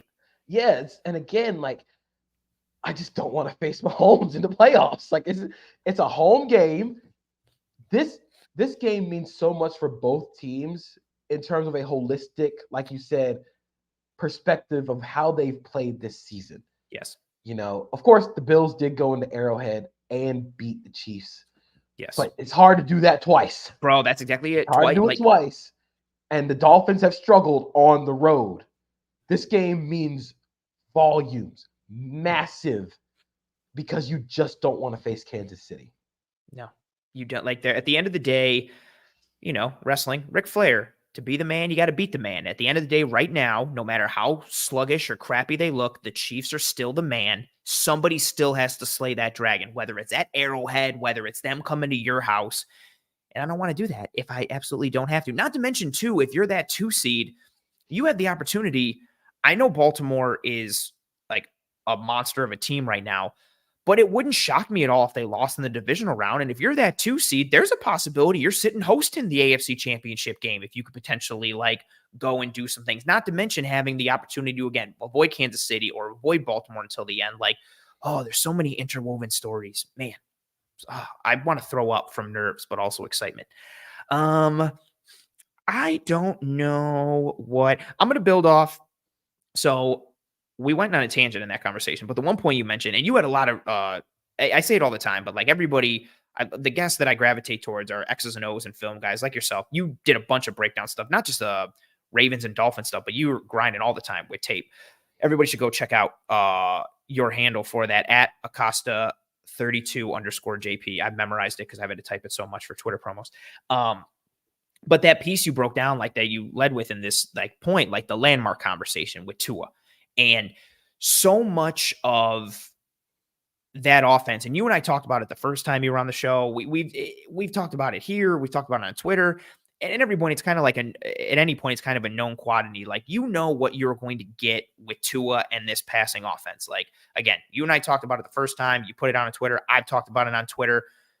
Tua throws to windows. He throws to landmarks. That is what it is. And if you can get in those windows, or if you can get to those landmarks before his pass catchers can, you can cause major problems for him. If you force him off his first read, he does not like that. And no quarterback does. Like, every quarterback will be like, oh, let me drop back and hit the first read of my progression. Fantastic. But he really does not like that. And if you can couple that with heating him up and getting pressure, that's your recipe for success. But that's easier said than done. Per Next Gen Stats, on the year, Tua has the lowest average time to throw for qualifying quarterbacks at 2.3 seconds. And again, we know the story at this point. Mike McDaniel does a great job scheming those windows and those landmarks. Miami has the weapons that fit that scheme, and then also have the speed to create leverage and angles, plus the way he uses motion, plus Tua being a good anticipatory thrower and being able to fit the ball in those windows, like all of that. But in the first meeting between the Bills and the Dolphins, Tua's time to throw was 2.59 seconds, which is still quick, but it was almost a half a second more than his average on the year. The Bills in that first matchup did a very good job starting in the second quarter, because at first it was tit for tat, back and forth, touchdown, touchdown, touchdown, touchdown. Once Miami had 14 up on the board and started that second quarter, the Bills did a very good job of marrying their coverage and their pass rush. They clogged and constricted those passing windows. They beat the Miami pass catchers to those landmarks, and that gave the pass rush time to heat up Tua and get home. In that first meeting in week 4, Tua was pressured 13 times, which is the third most he's been pressured all year. And he was sacked 4 times, which was the second most he's been sacked in a game all year. He also had a pressure to sack percentage of 30.8%. His average on the year is 20.8%, so a full 10 percentage points higher, which is wild. The Bills had a legitimate good recipe the first time they met. Again, that marriage of pass rush, they threw off the rhythm, they threw off the timing. Tua would drop back and wanted to pull the trigger, but couldn't. And he'd go to look somewhere else, and by the time he looked to somewhere else, the Bills D-line and the Bills front took advantage of that Dolphins O-line, and if they were getting him off that first read, somebody was coming in to either get him off the spot or bring him down. Or there were even times where he'd get off number 1 and go to number 2, and number 2 wasn't there. He'd go to number 3, and number 3 wasn't there. And then by that time, the pressure was definitely there. Or then he's trying to evade and do something, and that's not his strong suit. That's not where he wants to live.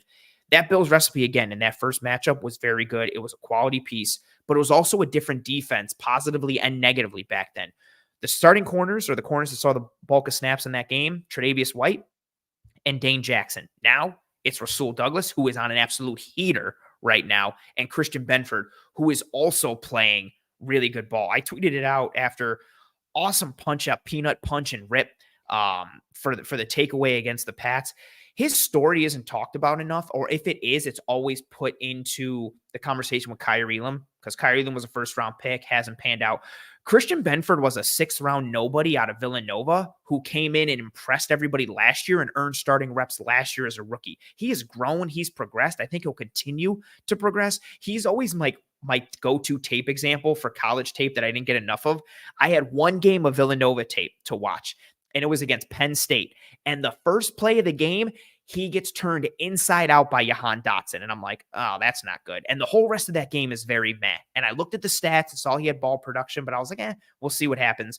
And he's rounded into a really nice corner. But that's your 1-2 combo. Rasul Douglas, Christian Benford. Matt Milano, no mas. He's been replaced with Tyrell Dodson. Jordan Poyer also missed that first game when they played in week 4. The starting safeties in that game were Micah Hyde and Taylor Rapp. The Bills' defense in that game also very too high based from a pre and post snap perspective. They had a 69% too high shell pre snap. On the year, they're at 59%, so a 10 percentage point increase. 61% middle of field open coverages in that game in week 4. On the year, 53%. And that 53% on the year is the most in the league, so they jacked that up even more. Big one from a zone coverage piece. 76% zone coverage in week 4 against Miami. On the year, they're at 63%. And then similar light box numbers in that game as well. 67% in week 4 against Miami, 62% on the year. It is a different unit on the back end. The front 4 has started to look a little bit normal now with the return of Daquan Jones, but that's a different group as well. So again, positively and negatively from a bodies perspective, the Bills defense is different, but their game plan, Sean McDermott and Bobby Babich and John Butler, everything, and even Eric Washington, like from front to back, from back to front, the marriage of coverage and pass rush and the timing and the sequencing of all of it and what they did to get Tua uncomfortable and get him out of rhythm and out of timing. Because again, like, and it's known, this Miami offense is all timing. It's all rhythm based. Tua wants to snap it 1, 2, 3, and he's throwing to a window. There's times where he like, receivers, you gave the example with the Tyreek Hill dig route that Stone took away. There's dig routes where like Hill isn't even breaking yet, and Tua is just throwing it to that window because he knows Hill's gonna he knows Hill is gonna get there. He knows where the window is. He knows where he has to put the ball. And to his credit, he hits it a bunch. It's harder to get them out of rhythm than it seems to be, but Baltimore's able to do it to a degree. And granted, the Baltimore defense is much different schematically and bodies-wise than the Bills defenses, but the Bills defense had a great game plan that was well executed against Miami in week 4, and I'm interested to see how they can pair that together again. How does that marriage of coverage and pass rush work? Because when it hasn't, when it's been disjointed, we've seen very ugly performances for the Bills. The one I'm always going to go back to is near and dear to your heart. Their performance against the Jags. Every time they tried to bring pressure or do something cute, it took too long. Trevor Lawrence just sat and usually ended up chucking it to Calvin Ridley and making something happen. You didn't have that in sync kind of performance with that marriage of coverage and pass rush. And when it's been disjointed, it's been bad for the Bills. And this is the type of offense where if you are disjointed, it's not like, oh, we gave up a first down. It's like, we just gave up a 65-yard touchdown or a 40-yard chunk play, and it'll gut you in a hurry. So when I think of the Dolphins offense, I kind of think about what we talked about last time with Dak and the Cowboys in terms of the song playing in the head. But this time I'm going to use a Disney. I'm going to use a Disney reference. I'm not sure if people remember the movie The Sword and Stone. Nice reference. There's a song in there called Higgitus Figgitus, where Merlin is getting all of his stuff packed into a bag, and he stops the music because one of the chairs bumps into another. And he's like, you can't do that. It'll mess up the rhythm. You can't bump it. You can't have anything go wrong here. And then once he stops it, the song gets faster because it's time to go, and he packs everything up. The Dolphins play with such a speed that speed is based on timing, because if those guys are late, if Tua's late a little bit, that margin for error is a little wide because of how fast they're going. So one thing that stood out when they played the first time, like you said, is how aggressive the Bills were in those throwing windows. It wasn't just I'm going to stand here. Oh, I'm going to move you and get to this ball. And that way, you just force them to hold it a little bit with, again, a great three-point shooter. You don't want them to catch balls off a screen and shoot. That's shooting practice for them. Yeah, absolutely. Yeah. You want to force them to go over. Force them to put the ball on the ground. Force them to create. And I'm not saying Tua is a bad creator. I think he has shown a lot of stuff out of structure that is good for a starting quarterback. But I think he wants to win in that timing and rhythm base. You want to get him off rhythm. You want to get him off the same tune, off the same play sheet as the Dolphins receivers. And I think where they might miss Jalen Waddle is in that yak, where he does a lot of the short yardage stuff that turns into the big play, where Tyreek Hill, his verticality is he runs routes a little deeper than Jalen Waddle. But I think what the Bills can do that's going to basically decide this game, and we talked about it when we first talked about Bills Dolphins, is those guys up front are going to have to win this game, because if you don't have to devote as many guys to the box in the run game, you can devote more bodies to the pass. How you fit the run determines what coverage you can play. That's you're man Kirby Smart talked about it on a coaching clinic that's on YouTube. I watch every offseason. Bro, I watch it every time. That breaks down the mint front and everything with two-man and what they're doing. You can devote less bodies to if you stop the run with 6 people or less, you can devote more people to the pass. If you can flood the windows, you can force him to hold the ball a little bit. And I think that's just a sliver amount of timing. Again, it is winning within the margins. And I think that's where the Bills have to win, in those margins. Like you said, that difference in the 2.3 to the 2.5 doesn't look very large, but it looms large for this Bills team because, hey, in those small sliver of seconds, maybe Ed Oliver gets a pressure. Maybe, again, the thing that stood out about that pass when Geno Stone got to the throwing window, Tua wanted to throw that ball. Yep. He pump faked. He hesitated and held on to the ball. Justin Madubuike, Kyle Van Noy able to get pressure, throws an incompletion. It's just those things. There's another one where I think he's trying to throw it to Tyreek Hill on an out route, and I think on the end of the drive, the Dolphins settle for a field goal. He's forced to hold the ball because there's nothing over the middle. Throws it late to Tyreek Hill on the outside. It's on the inside shoulder. Tyreek Hill can't haul it in. They force a field goal.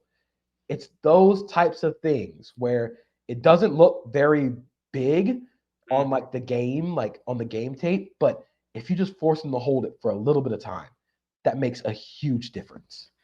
So we'll take the film out and put it into Huddle, or like when I'm clipping it from QuickTime and stuff, and I like crop it so I can, from a time perspective, so I can like time things out and look. And a quarter second to a half a second, a good chunk of the time, at least for the Bills, but for a lot of players and teams, that is the difference. That time difference is the time from you beating your offensive lineman to getting to the quarterback. It only takes that quarter of a second or a half a second. And so exactly to your point, someone may be like 2.36 to 2.59, like that's still close. That is a world of a difference when it comes to holding on to the football. That is literally the difference between the quarterback getting the ball out and you just got past your man versus the quarterback holding it and now you're getting a piece of him. Now you're hurrying him. Now you're hitting him or you're getting the sack. And to connect it to a point earlier, you said, like, you cannot let Stephon Diggs beat you if you're Miami. If it's a Dalton Kincaid game, cool. If it's the Khalil Shakir game, cool, or whoever. That's what the Bills defense has to do to Tua from an off-script perspective. Like, if Tua is out there scrambling and making plays with his legs and making plays off-script and he's evading, you tip your cap and you go, you know what, bro? Like, well done. If he has the CJ Stroud versus Georgia game, you're like, okay, bro, look what you did with your legs. Like, good on you. But if you let him sit and just be in that pocket and be comfortable and throw with timing and throw with rhythm, that is the space he wants to live in. And to your point, he's been better this year, similar to the Dak conversation. He's been better this year outside of script and when evading and kind of out of rhythm, but that's still not where he wants to live. He's not comfortable there. He doesn't want to be there.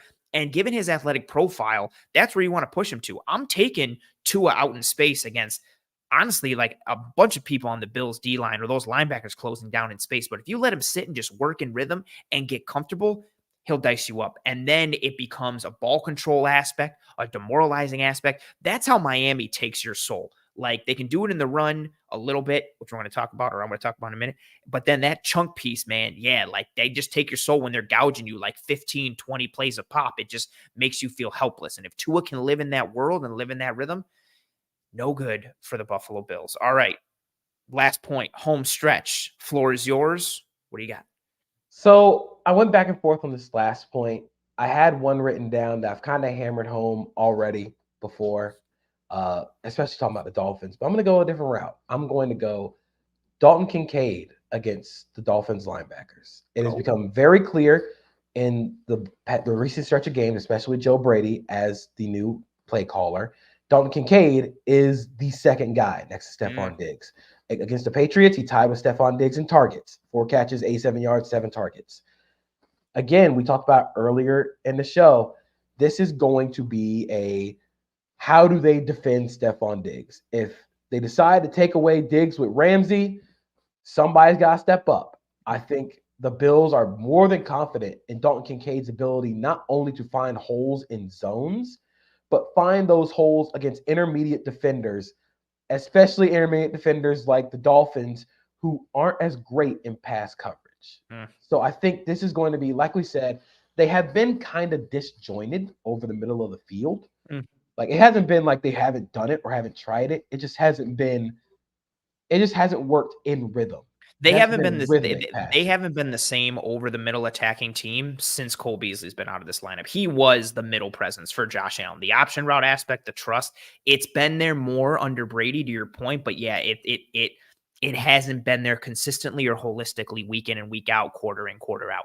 Yeah, and I think this is another one where it depends on how the Bills decide to attack the Dolphins defense. Are they going to go their spread and shred, 11 personnel?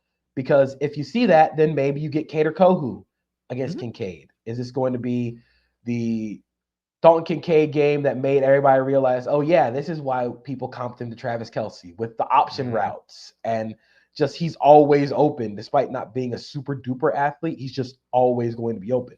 Or are they going to go 12 personnel, go heavy, try and get more linebackers on the field, and then isolate Kincaid on one of those slower linebackers, and that's how you create big plays. But ultimately, if the Dolphins decide, hey, we're not going to let Stephon Diggs beat us today. This is a winner. This is a win or go home type of game. Although the Dolphins have already clinched a playoff game, but this is a pivotal, like, playoff style game. We're going to take away your best option.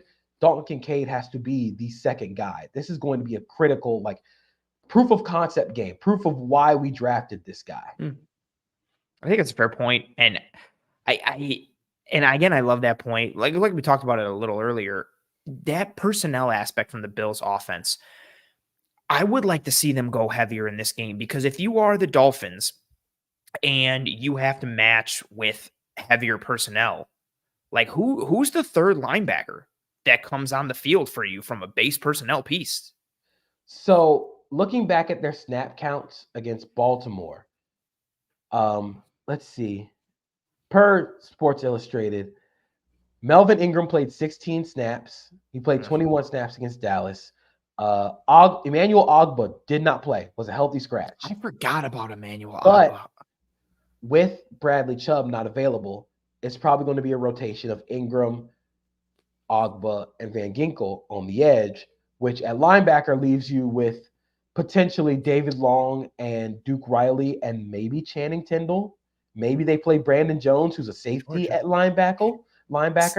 So that's my thought. Like if they go heavy, if they have to go like quote unquote heavy, I feel like they lean more into the safety pieces. And then you're looking at Javon Holland, Deshaun Elliott, and then you're looking at Brandon Jones coming into the mix, which can still present an advantage for the Bills. Or do you just say, screw it, we're going to stay in nickel, but then you got Cater Kohu trying to fit into the run fit, and that's big time advantage Bills. Like, but that conversation right now that we're having, I feel like that's the big advantage. That's the big weakness. Like where the strength for Miami is in the spine with Sealer and Wilkins, and then with Holland and Ramsey. And even to a degree, like Deshaun Elliott isn't horrible, but like I really love what Javon Holland does. And Ramsey is still a very, very, very good player. But that's where that strength is from a back end perspective. And then you've got strength in the spine.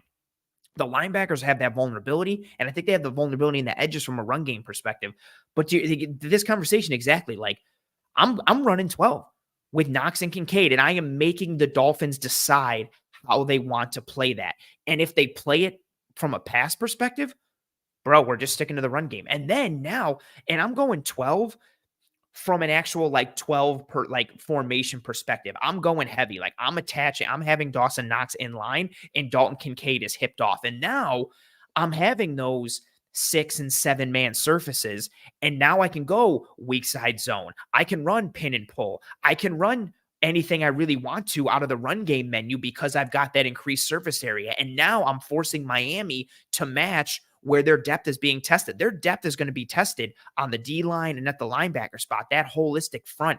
I am putting them into conflict and making them have to answer that personnel grouping and the inherent conflict it puts them in for the run and the pass, because I don't think they have an answer to it. Is this going to be another game where, kind of like Dallas, you see a lot more Quentin Morris? Is this going to be a game where you just get bigger and be like, okay, if you want to play this like a passing game like Dallas did, we'll run for 270 yards. Or do you see some of that 22 jumbo where you like roll in and then David Edwards is an offensive lineman, but he's your second tight end or whatever, and you're just mashing downhill? Exactly. But if they want to try and match that heavy, then again, you're going to have to defend Dalton Kincaid with a linebacker. So I wonder, how do they toggle between that and also toggling between that spread and shred that we kind of assume the Bills have always been? Because I don't know if they want to live in that 11 spread and shred personnel, because that kind of leads into what the Dolphins want you to do. They want you to think you have to pass the ball and get all. They want you to think spread them out, even though they are very hurt in the secondary.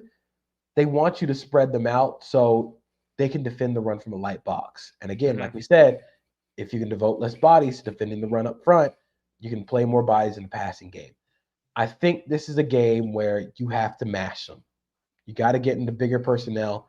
This is a game where, hey, maybe Josh Allen doesn't throw the ball for 300 yards, but maybe like 220, 250 with timely scrambles. That is something Josh Allen has done a lot, especially against the Dolphins. It's not just design QB run game.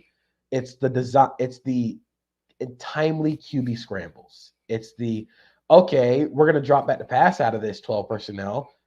You're not as fast as him. So if he doesn't see it, just go.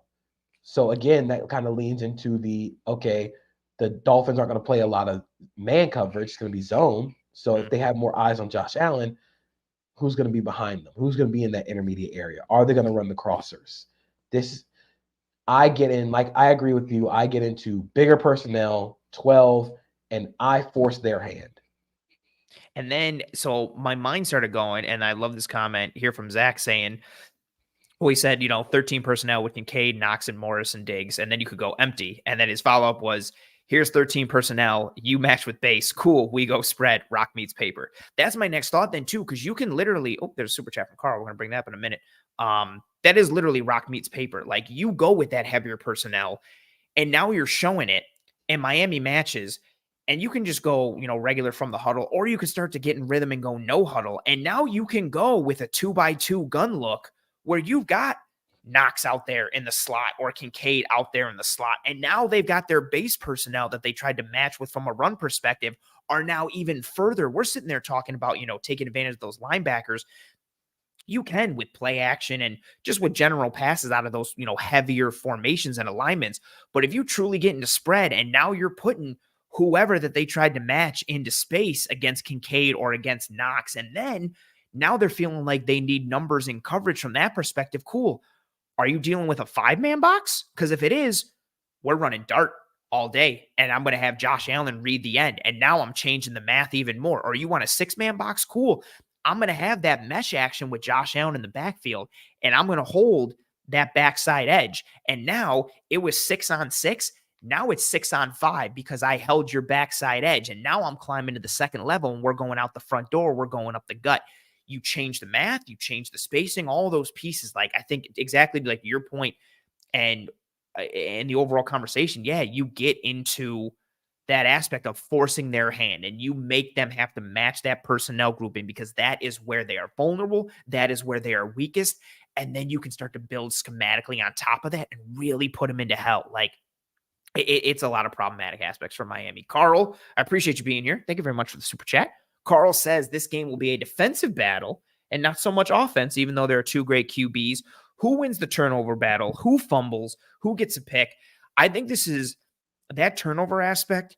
I worry more from the Josh Allen side of things, not just because he's, turned the ball over a bunch this year, but for me, it goes back to one of the points you mentioned earlier, whole like the Josh Allen cheese brain thing and how he tends to snowball. Usually when he makes one poor decision or turns the ball over, it comes in bunches because he wants to make up for that turnover right away. And if that turnover battle is heavily skewed towards advantage Miami, like what happened with Bills and Chargers with that advantage Chargers for turnovers, at one point it was like 3-0 in the turnover battle. Teams at that point usually have like a 90.7 win percentage or something. Somebody like tweeted out or put at like that Bills victory in that scenario was rare. If they turn the ball over like that in this game, it could be death for the Bills. And I worry about it more from if Tua throws a pick, McDaniel can kind of course correct and Tua can even a little bit too. But when Allen throws a pick or if Allen turns it over, he gets into that snowballing aspect because he's like, I got to make up for it. I got to make up for it. I got to make up for it. And then he starts doing crazy things that can be like, oh my God, amazing. Or it could be, oh my God, why would you do that? Now you just fumbled 2 plays in a row, or now you just threw 2 picks. What the hell is happening? Yeah. And again, going with a Disney reference, it's like Lightning McQueen when he tried to do what Doc Hudson did in the turn, like turning on dirt. Yep. If Josh makes that first mistake and ends up in the cactus patches, he's gonna keep doing it. Like he's gonna keep trying that to see if he can do it again. So I think I worry more about. Honestly, I think I worry a little bit more about the Bills turnovers than the Dolphins. Same. But I also wonder if the Dolphins try and ball control this game instead of trying to turn it into a shootout, because then you're leaving that defense on the field a lot. And if the Bills try and get into like mashing them in the run game, that can wear a defense down, especially up front. And with the way the Dolphins run game has looked, I know a lot of it came in garbage time when the Ravens were playing backups, but Devin Achane did run the ball pretty effectively, even without even when the game was still in hand. So I wonder if they try and ball control it, just because, look, man, we don't have a lot of healthy guys in that secondary. We don't have a lot of healthy guys on defense. If they're out there for a long time, then they're going to get blown out the water. They're going to get tired, and it's going to start wearing on them. So I do think this leans more towards not to say that there's not high scoring in the playoffs, but this feels like a December, January playoff game. Yeah, one that ends like 24-20 or 23-17, something like that. Yeah, very fair. I also want to piggyback real quick. The first Cars movie, Lightning McQueen could have crossed the finish line and still come back and help the king. He did not need to stop short and go back and help him. If anything, he wasted time stopping and then going back. He stopped an inch before the finish line. Like, bro, you could have easily won and then gone back and pushed him across. See, but I kind of referenced Friday here. Pinky said it's the principle, Smokey. It's the idea, though. You see the guy, you see the king, and he's just flipping, and he looks like Doc Hudson. and he Yes, sees I get Doc it. Hudson out. Look, I understand. But then you also like, you get could two have birds with won. one stone. You can pull back and help the king after you cross the finish line, and also make sure that piece of shit Chick Hicks doesn't get to win the race. I mean, Two birds, one stone. it was the only one Chick Hicks won, and then Lightning McQueen ended up winning like 7 more over Well, the yeah, because course he's of the his best. career. Like, he's the Yeah. GOAT, but I see what you're saying, but I also just think, like, the principle of helping out people who've always tried to help you. The king was always offering advice to Lightning, even when Yes. Lightning was kind of a douchebag to him and only saw the Dynaco plane. He was so close to the finish line. Like, he literally, like, the finish line's here. He stops like here, and then you, bro, just finish and go back. Like, you're not saving any time. I know it's all about the principle, and I also appreciate the Friday reference. You're batting 1,000 tonight when it comes to references and analogies, but that one always gets me. It's one, like, I love cars. I mean, I'm a Disney guy and a Pixar guy, as you know you are. That one always gets me. I'm always just like, you just cross it. You're right there. Like, it's not like he had to, and again, that makes it even more powerful because he could have won the race and he still chose to go back and help Doc, thus completing the, the journey of the hero in the full character arc. But all right, I've gotten too off track. Last point, I'm tying in. It builds on your last point, ironically. Containing the Miami Dolphins run game for the Buffalo Bills.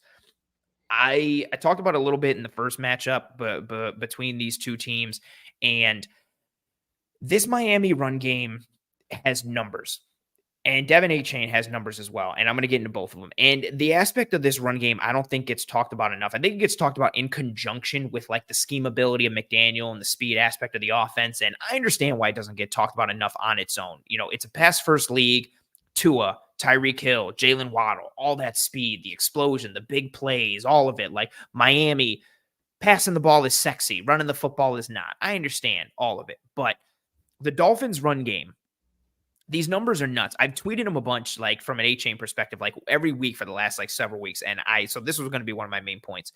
But for running back carries as a whole for the Miami Dolphins, league wide, again, just running back carries only, they're first in EPA per attempt at 0.09. The Ravens and Lions are second at 0.04. The Dolphins are first in total EPA at 35.44. The Lions are second at 17.83, almost double.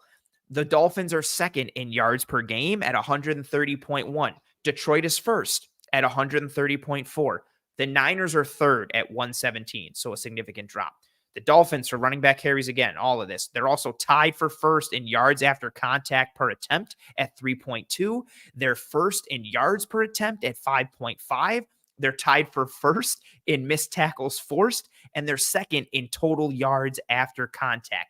Then let's go more specific, and let's talk about Mr. Devon Achane from Texas A&M, who I like this contact balance. I know the speed was the calling card, but he was such a tough runner at A&M and grinded and battled. And I feel like, again, the speed is sexy. I get it. But his contact balance never got talked enough. There's 65 running backs this year that have at least 50 carries. Amongst those 65 running backs, Achane is first in EPA per attempt at 0.26. Second is Jaleel McLaughlin of the Denver Broncos, speedy, bursty back. He's second at 0.11. The gap between Achane at first and McLaughlin at second is the same as McLaughlin at second and Devin Singletary at 23rd. Devon Achane is also first in EPA at 24.26. Kyren Williams of the Rams is second at 22.58. But Kyren Williams has 135 more carries than Achane, which emphasizes the big play capability and explosive efficiency that Achane is operated with his touches. Now, again, some of that, there's the garbage time piece for what he did against Denver way back when, but that's not explaining everything holistically. Achane is also first in yards per attempt at 8. McLaughlin is second at 5.6. Then this is a big one too.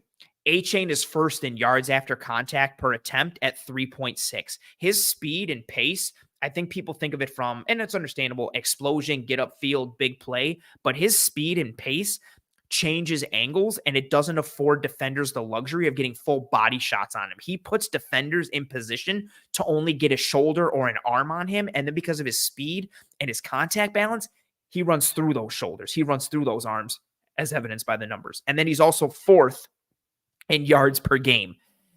absolutely nuts for their run game as a whole, but specifically A-Chain, like what he's done. Now he's getting involved more in the pass. They're splitting him out and they're hitting him on, smoke screens and tunnel screens. They're letting him run routes. He's catching touchdowns in the back of the end zone. Like everything he can do, it's scary and it's terrifying.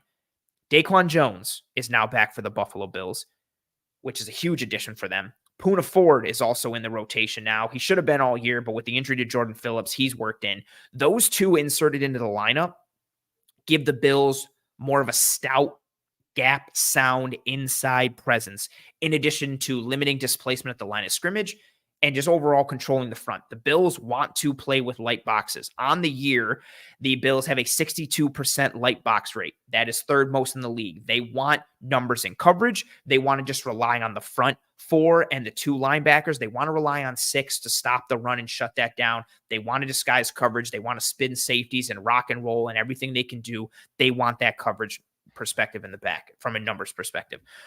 So that's a good matchup, right? To see what the run game can do against the Bills run defense. But specifically, I have one more niche point within that. Bills linebacker Tyrell Dodson and how the Miami Dolphins can manipulate him. Dodson has played well, all things considered, in his role in stepping in for Matt Milano once Milano went down with injury, especially versus the run. Dodson is at his best, coming forward, making plays against the run.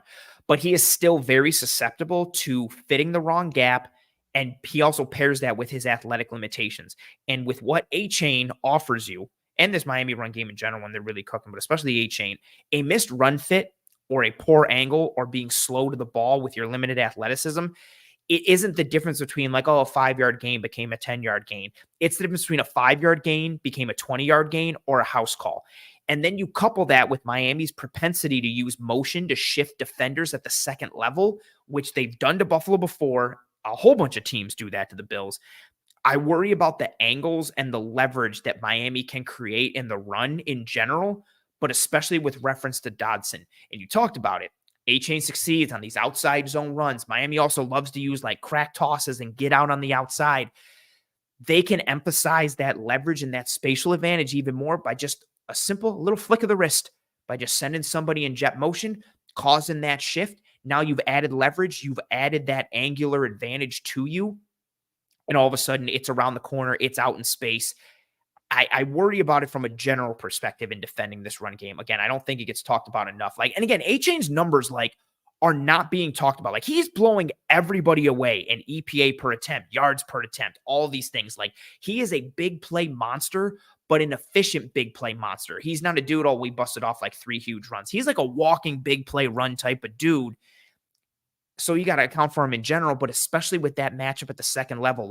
You don't have that speed, closing, recognition ability that you had with Milano and Bernard at the second level in that first matchup. Now, to your point earlier, you have to rely on that front. You have to rely on Daquan Jones winning up front and Leonard Floyd and Greg Rousseau. And luckily for the Bills, they have a good front. They're sound against the run when Daquan Jones is back. Ed Oliver is having a monster season. I really, truly believe if Daquan Jones was healthy all year, he would have been an all-pro. Greg Rousseau has been battling a foot injury all year, and even within that, he's still top 11 in terms of stop percentage off the edge. He's one of the best run defending edges in football.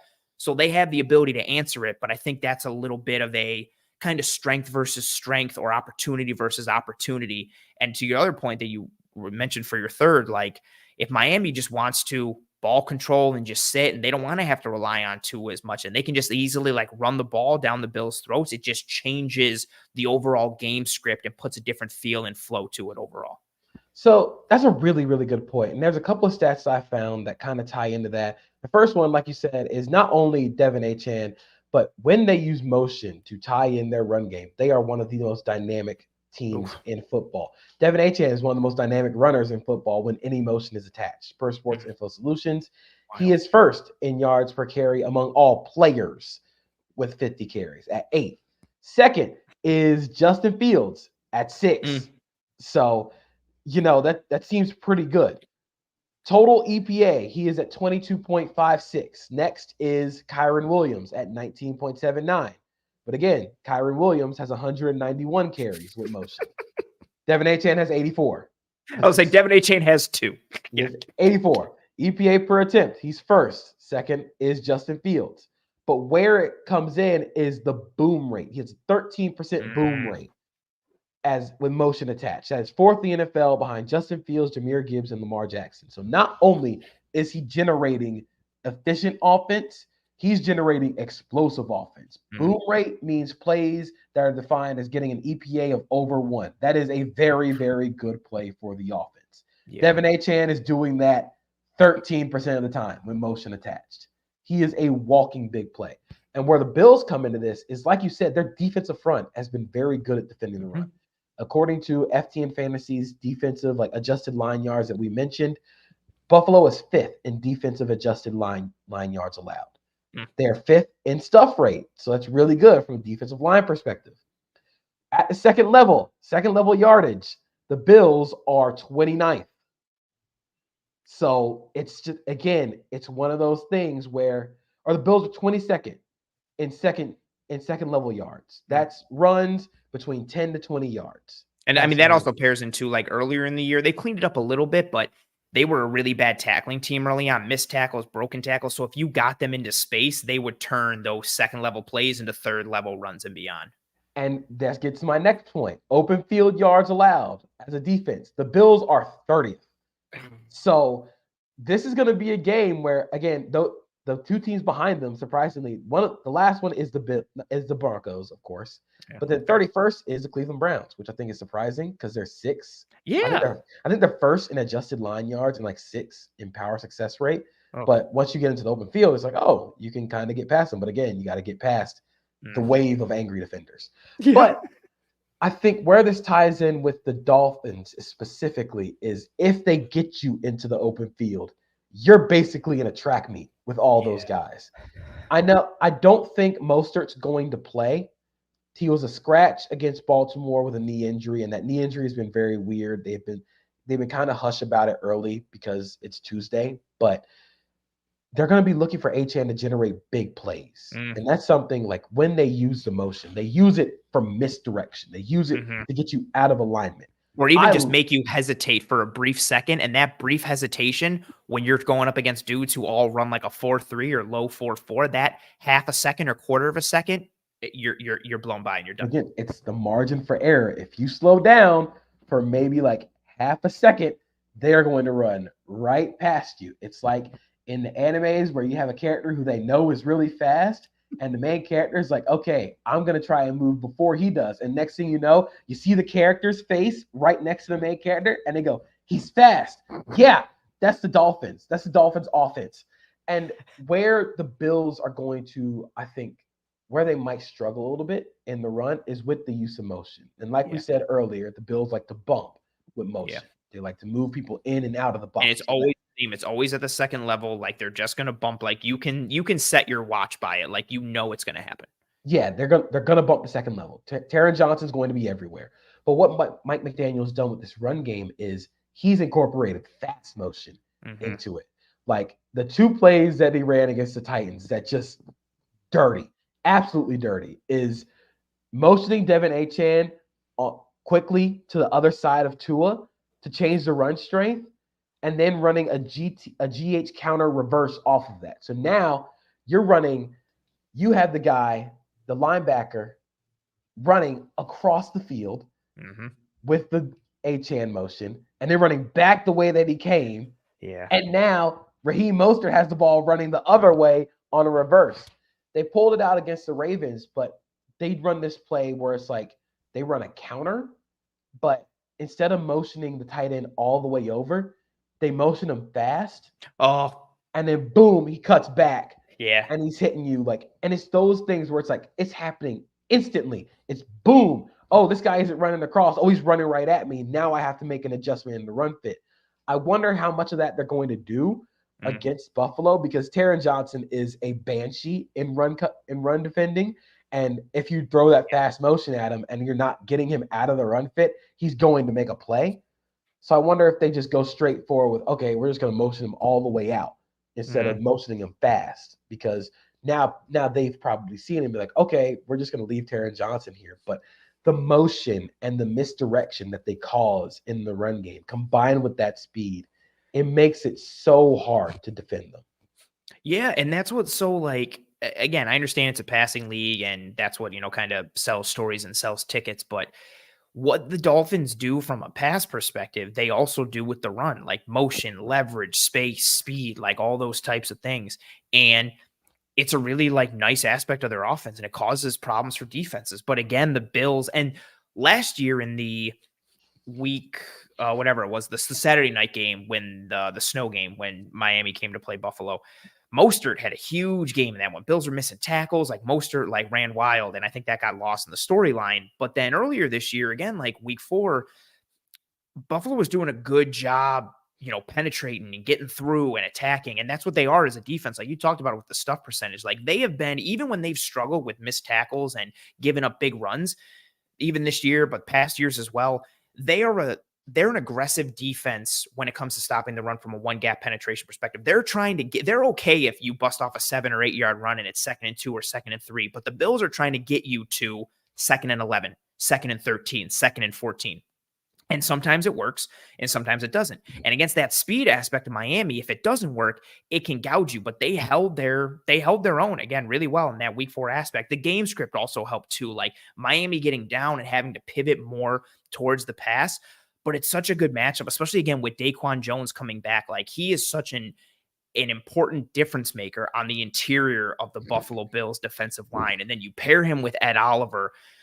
You got to handle Daquan Jones with double teams. If you don't, Daquan Jones can win one-on-one. Ed Oliver has won one-on-one consistently throughout the year. And then you have Greg Rousseau, and then you have Leonard Floyd. And A.J. Epinesa has upticked his game. And Poona Ford has been solid against the run. And Tim Settle, for as much as he's maligned and been, raked over the coals by Bills fans, he's been playing better as of late as well. And then again, Dodson is good coming against the run. Bernard is tremendous, but it's such a good matchup piece because the Dolphins are really skilled in that aspect, but the Bills got them the last time. The Bills have the ability to hold their own. And I'm also wondering how many like swings of the pendulum do we see? Like how many 2nd and 13s or how many tackles for loss do we see for the Bills? Like who wins? Who has that toxic differential, like big play, splash play advantage? Is it Miami busting out like 7, 8 yard runs, or is it the Bills defense getting penetration, getting upfield and creating those, -4 yard gains, those -3 yard gains? Because that also throws Miami off script as well. Now Tua is sitting there in 2nd and 13 or 2nd and 12, or they ran it on 2nd and 6 and now it's 3rd and 9, 3rd and 10. Who swings that pendulum? How are you able to swing that pendulum? I think the run game in general is so fun. Like the Bills have one of the best run games in the NFL. So does Miami. A-Chain is nasty. James Cook has really come on this year in the pass and in the run.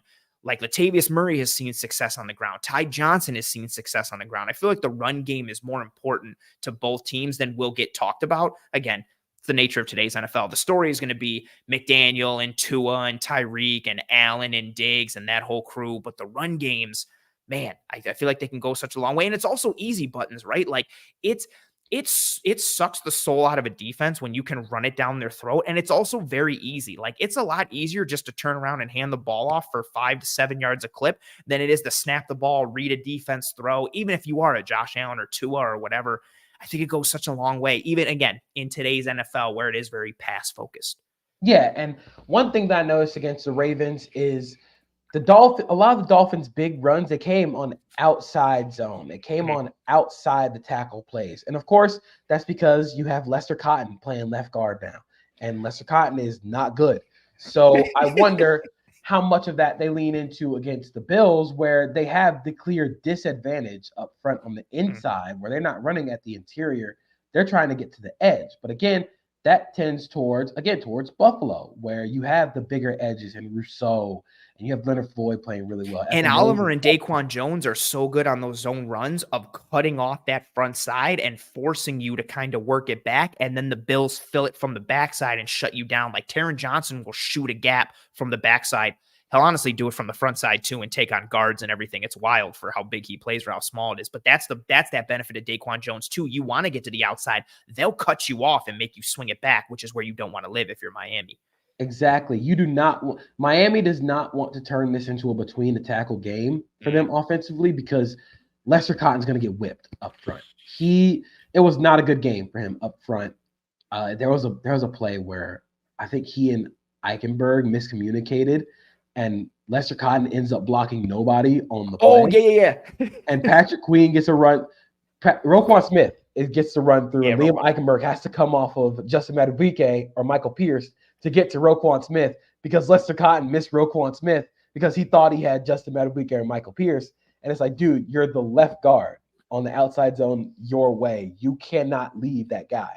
But so much of those zone blocks are built upon chemistry and feel and rapport. And if you don't have that as an offensive lineman, or you don't have that experience, that's a great example, right? Like, it's kind of elementary to a certain degree. Like, no, bro, you're pulling off and you're climbing to the second level. But if it's that half split second, and the Bills do a really good job of this, Terrell Bernard especially, but even Dodson to a degree, they do a good job triggering from the second level and pulling, those double team blockers off that initial frontline guy. So you'll get a double team on Daquan Jones, but Bernard triggers so fast that the guard has to pull off a Daquan Jones. Now Daquan Jones only had a double team for like a tenth of a second. Now he's back in a one-on-one. And that's also stressing the offensive line. Like, you have to know when to come off your double team. Are you guys staying hip to hip? Is there any leakage between the two of you? What's the angle you're doing when you're coming off? That's a great point by you. Well done. Yeah, and it's going to be a game that's, again, we said it the first time the Bills and the Dolphins met. This game is going to be won and lost up front. This is going to be can you throw off the Dolphins' timing in the run and pass game? And can the Bills protect Josh Allen on the offensive side of the ball? Osiris Torrance didn't have a great day against Christian Barmore. Christian Wilkins is better than Christian Barmore. He's having a career year actually in sacks. I think he's posted a career high in sacks. I think he has like 7.5, 8. And Sealer is so good too. Like, the fact that he's the number awesome. 2, bro. Like, he's so strong. Like, he's like grizzly bear strong, where he's just pushing guys into the quarterback. So I wonder how much of that they do, instead of like, because of the lack of the edge presence, are you going to try and push the pocket on Josh Allen instead of like have guys fly past him and he'll take that run lane and go? It's going to be a pocket push game where that way you make him uncomfortable. Are we going to see a lot of simulated pressures from the Dolphins to try and get free runners? Because that's something that New England did a little bit. So it's going to be a fun chess matchy playoff style game.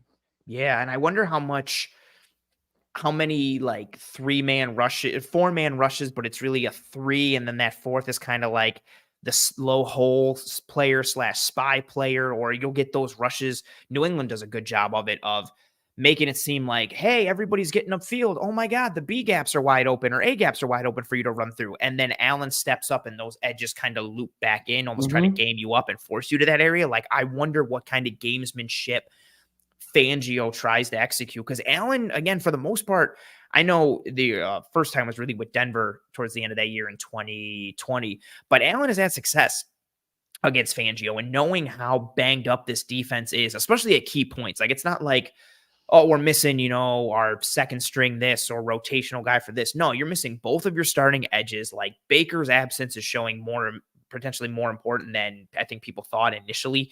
And you're having to play guys into roles where you would like to have some chess match capability from a body's perspective, but that's been significantly limited because you're banged up.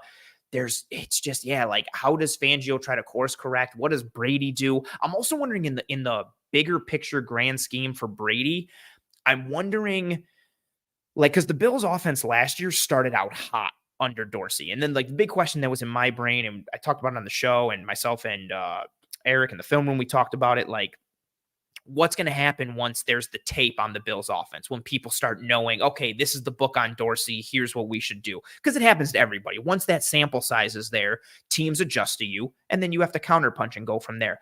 I'm wondering when that happens for Brady, because now is kind of when it would happen. Like, you've got a good sample size. Like, does it start to happen this week? Does it happen in the playoffs? Does it happen at any point in the playoffs? Does Brady keep people guessing? Like, when do we have that game where,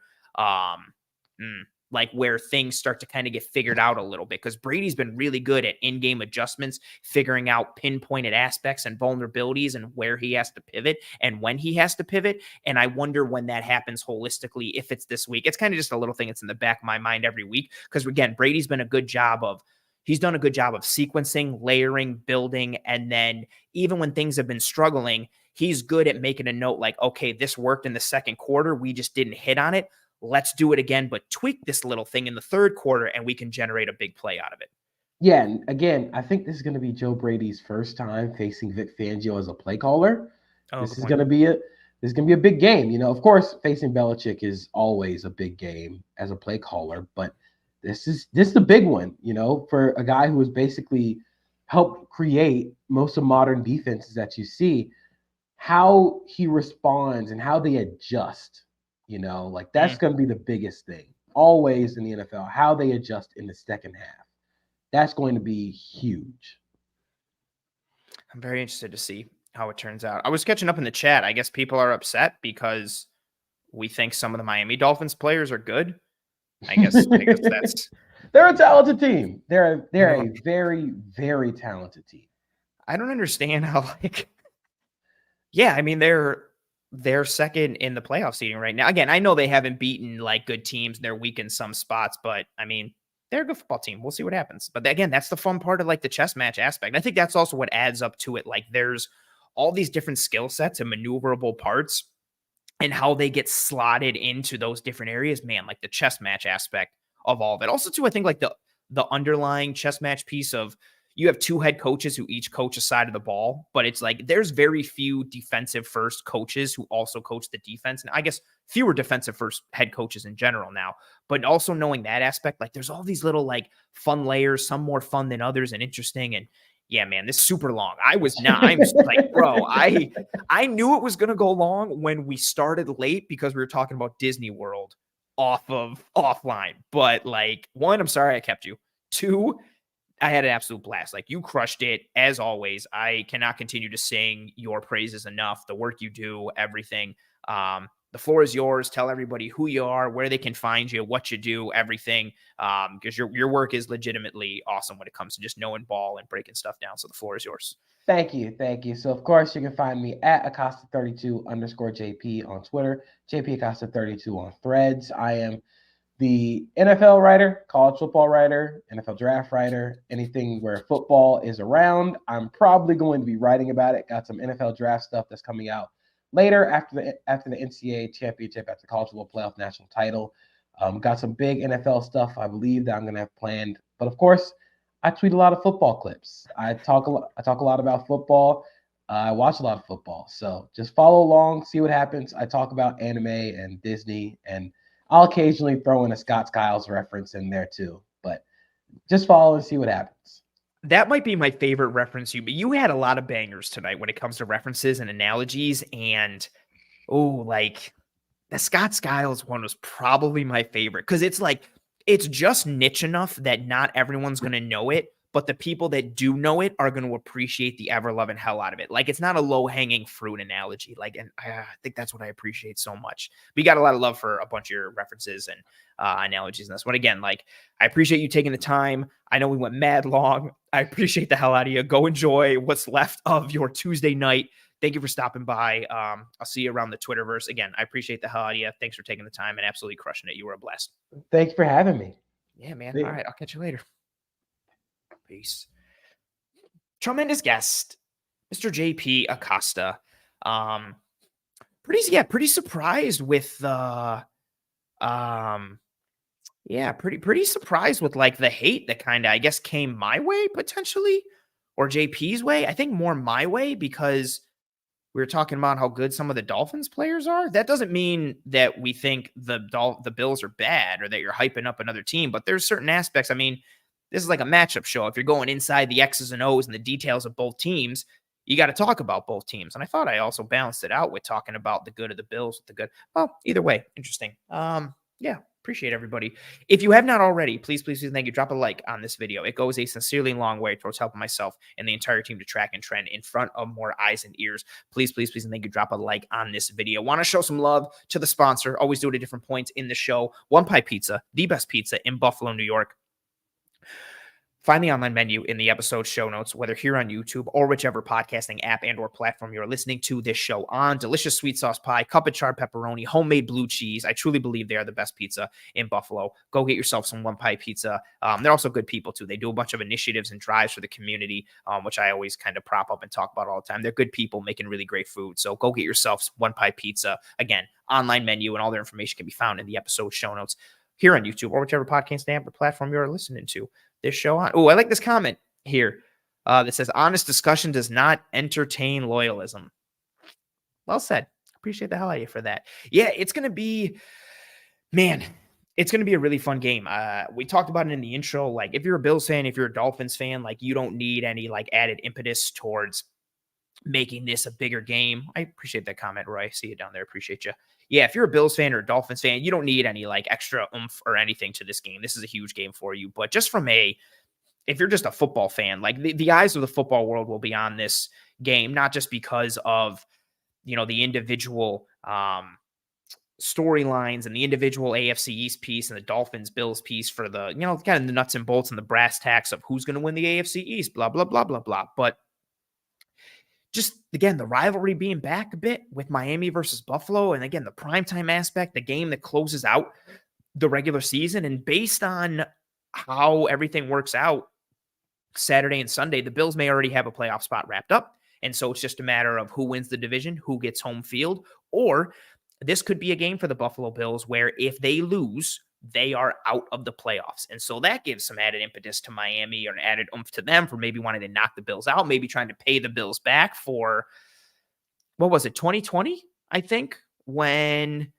or 2021 or 2020, I think 2020, when the Bills beat Miami in the last regular season game and knocked them out of the playoffs, and the Bills pretty much played their backups and Miami still lost. Maybe Miami wants some revenge for that. Maybe they just want general revenge for last year with losing in Buffalo twice to end the year, including the playoffs and all those pieces. Man, there's just so many storylines from a national perspective. And again, Sunday Night Football is always a big watch for everyone, but even more so with what's on the line. And again, what is on the line will be greatly influenced by what happens Saturday with the Steelers, Sunday with the Jags.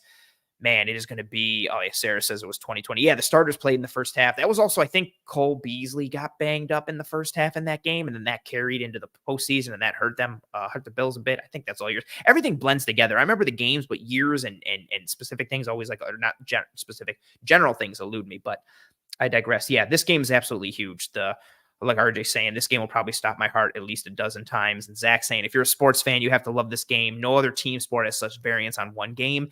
Insane. Yeah, it's huge. And like JP and I talked about, there's all these really interesting matchup nuggets on each side of the ball for both teams, and putting that all together as the giant chess match that football always is, but even more so now. Styles make fights, and these two teams have styles that mesh really well with one another in terms of teams battling each other. Man, so it's going to be really exciting to see both these teams go at it. And then on top of it, so that's just from like a general chess match football X's and O's perspective, it's a really intriguing game. But then all the drama and the added layers on top of it of, again, this could be just a simple, both teams are in the playoffs, let's see who wins the AFC East. Or it could be for the Buffalo Bills, if they lose, they are out of the playoffs. And man, to come this far and claw your way back just to get bounced in week 18 would be absolutely demoralizing. It will be demoralizing to the Dolphins, who, even though they're going to be in the playoffs, to know that they lost the division after they kind of had it in theory wrapped up a little bit. Man, it's going to be really intriguing. Again, there's good players on both sides of the ball. There's good coaching on both sides of the ball. The scheme and the structure and all those pieces are going to be really interesting as we go forward. I'm going to be breaking down a bunch of it on Twitter going forward. Follow me at pro__ant. That's pro 2_ANT. I'm going to be posting a bunch of Bills versus Pats stuff tomorrow and throughout the week, and then some Ravens, Dolphins stuff from that most recent game going forward, just because there's a lot of interesting nuggets and tidbits and pieces all from that game. But man, I'm going to throw up the banner now that says Toodles, folks, because we are going to dip on this. JP and I went crazy long. It was an awesome football discussion, talking ball, had to pivot and kind of adjust the course of the episode. So thank you to everybody who rode with us live here on this episode. I know it was a long one, but you know what? It's a very big, important game. So I feel like the length, no pun intended, or that's what she said. I feel like the length is necessary given for what's to come here in week 18. I appreciate all you folks who rode with us live here on this episode. If you have not already, please, and thank you. Before you go, drop a like on this video. Like I mentioned earlier, it goes a sincerely long way towards helping myself and the entire team to track and trend in front of more eyes and ears. So please, and thank you. Drop a like on this video if you have not already. If you are watching later and not watching live, that's cool as well. Please drop a like on this video here on YouTube. Likes are the lifeblood of these streams and how it impacts the algorithm and all that stuff. I like what Chris says, that we're going to eat a dolphin. I appreciate the hell out of you, Chris. Sarah got my, the joke with the giggity. Appreciate that. Zach says, and you put my kids to sleep. Thanks. I don't know if this is a backhanded compliment or an insult or a genuine compliment. I also don't know how to take it. I'm going to say thank you, but I'm unsure on how to take it. But I appreciate you, Zach, and all the comments and the activity that you had in the chat. Thank you very much to Carl for the super chat earlier, and Carl for pretty much being here every week. In addition to a bunch of you folks, I think it's pretty awesome to see the consistent and continuous views that people come in and see, and the handles and the icons and all that kind of stuff, and the YouTube names of the people who regularly tune in. So you folks know who you are, and we know who you are, and we see it and appreciate it. So thank you to everybody tuning in live. If you did not watch live and you're watching later, listening later, whatever have you, please rate and review and subscribe if you are on one of the podcasting apps and or platforms. And thank you very much for your listen or your download. If, again, you are watching later on YouTube, that's cool. Subscribe to Disguise Coverage. Subscribe to the Cover One channel as a whole. We have you covered every single day of the week with anything and everything Buffalo Bills and football knowledge. And like what I did on the show, also breaking down things on other teams, which some people appreciate and some people hate, because if you're a fan of one team, that means you can't say anything good about another team ever. So I guess I got caught in that vortex a little bit tonight. But again, I see that I'm reading the chat comments and I see them and appreciate them. They're very funny. Appreciate you, Zach, and our astrology. That's very good. Man, appreciate you folks. Enjoy the rest of your Tuesday. Enjoy the rest of your New Year's week. I hope the start to 2024 has been good for you. Again, please drop a like on this video, rate, review, and subscribe on whichever platform you are listening to or watching this show on. Go get yourself some One Pie Pizza. Have a good time this weekend watching all of the festivities for NFL football, and then going into Monday night with the College Football National Championship between Washington and Michigan. That'll be fun. Join myself and Eric Turner tomorrow, Wednesday, January 3rd, 7 p.m. Eastern, for another episode of the Cover One Film Room, breaking down a whole bunch of important pieces from Bills versus Patriots. But until next Tuesday, January 9th, 9 p.m. Eastern, for another episode of Disguise Coverage. That'll do it for us here on this show. I hope to see you folks in the film room tomorrow night, Wednesday, 7 p.m. Eastern, with myself and Eric Turner. Again, this show, Disguise Coverage, is always live every Tuesday, 9 p.m. Eastern. The Cover One Film Room with myself and Eric is always live every Wednesday, 7 p.m. Eastern. Hope you bang it here for our show tomorrow night at 9. Appreciate everybody who tuned in live. Appreciate anybody who listened later, watched later, downloaded later, whatever have you. Greatly appreciate it. Thank you very much to JP Acosta again for doing a 2-hour marathon of an episode, and just being overall an awesome dude, and knowing ball and really knowing what's up. Appreciate him. Appreciate all you folks. Thank you very much for the kind words in the chat. I hope to see you all tomorrow night for another episode of the Cover One Film Room. And until tomorrow, or until next Tuesday when I see you, or whenever I do see you, I hope you and your family and friends and loved ones are all doing well and staying safe. Be kind to one another. Take care of one another. Godspeed. And as always, go Bills.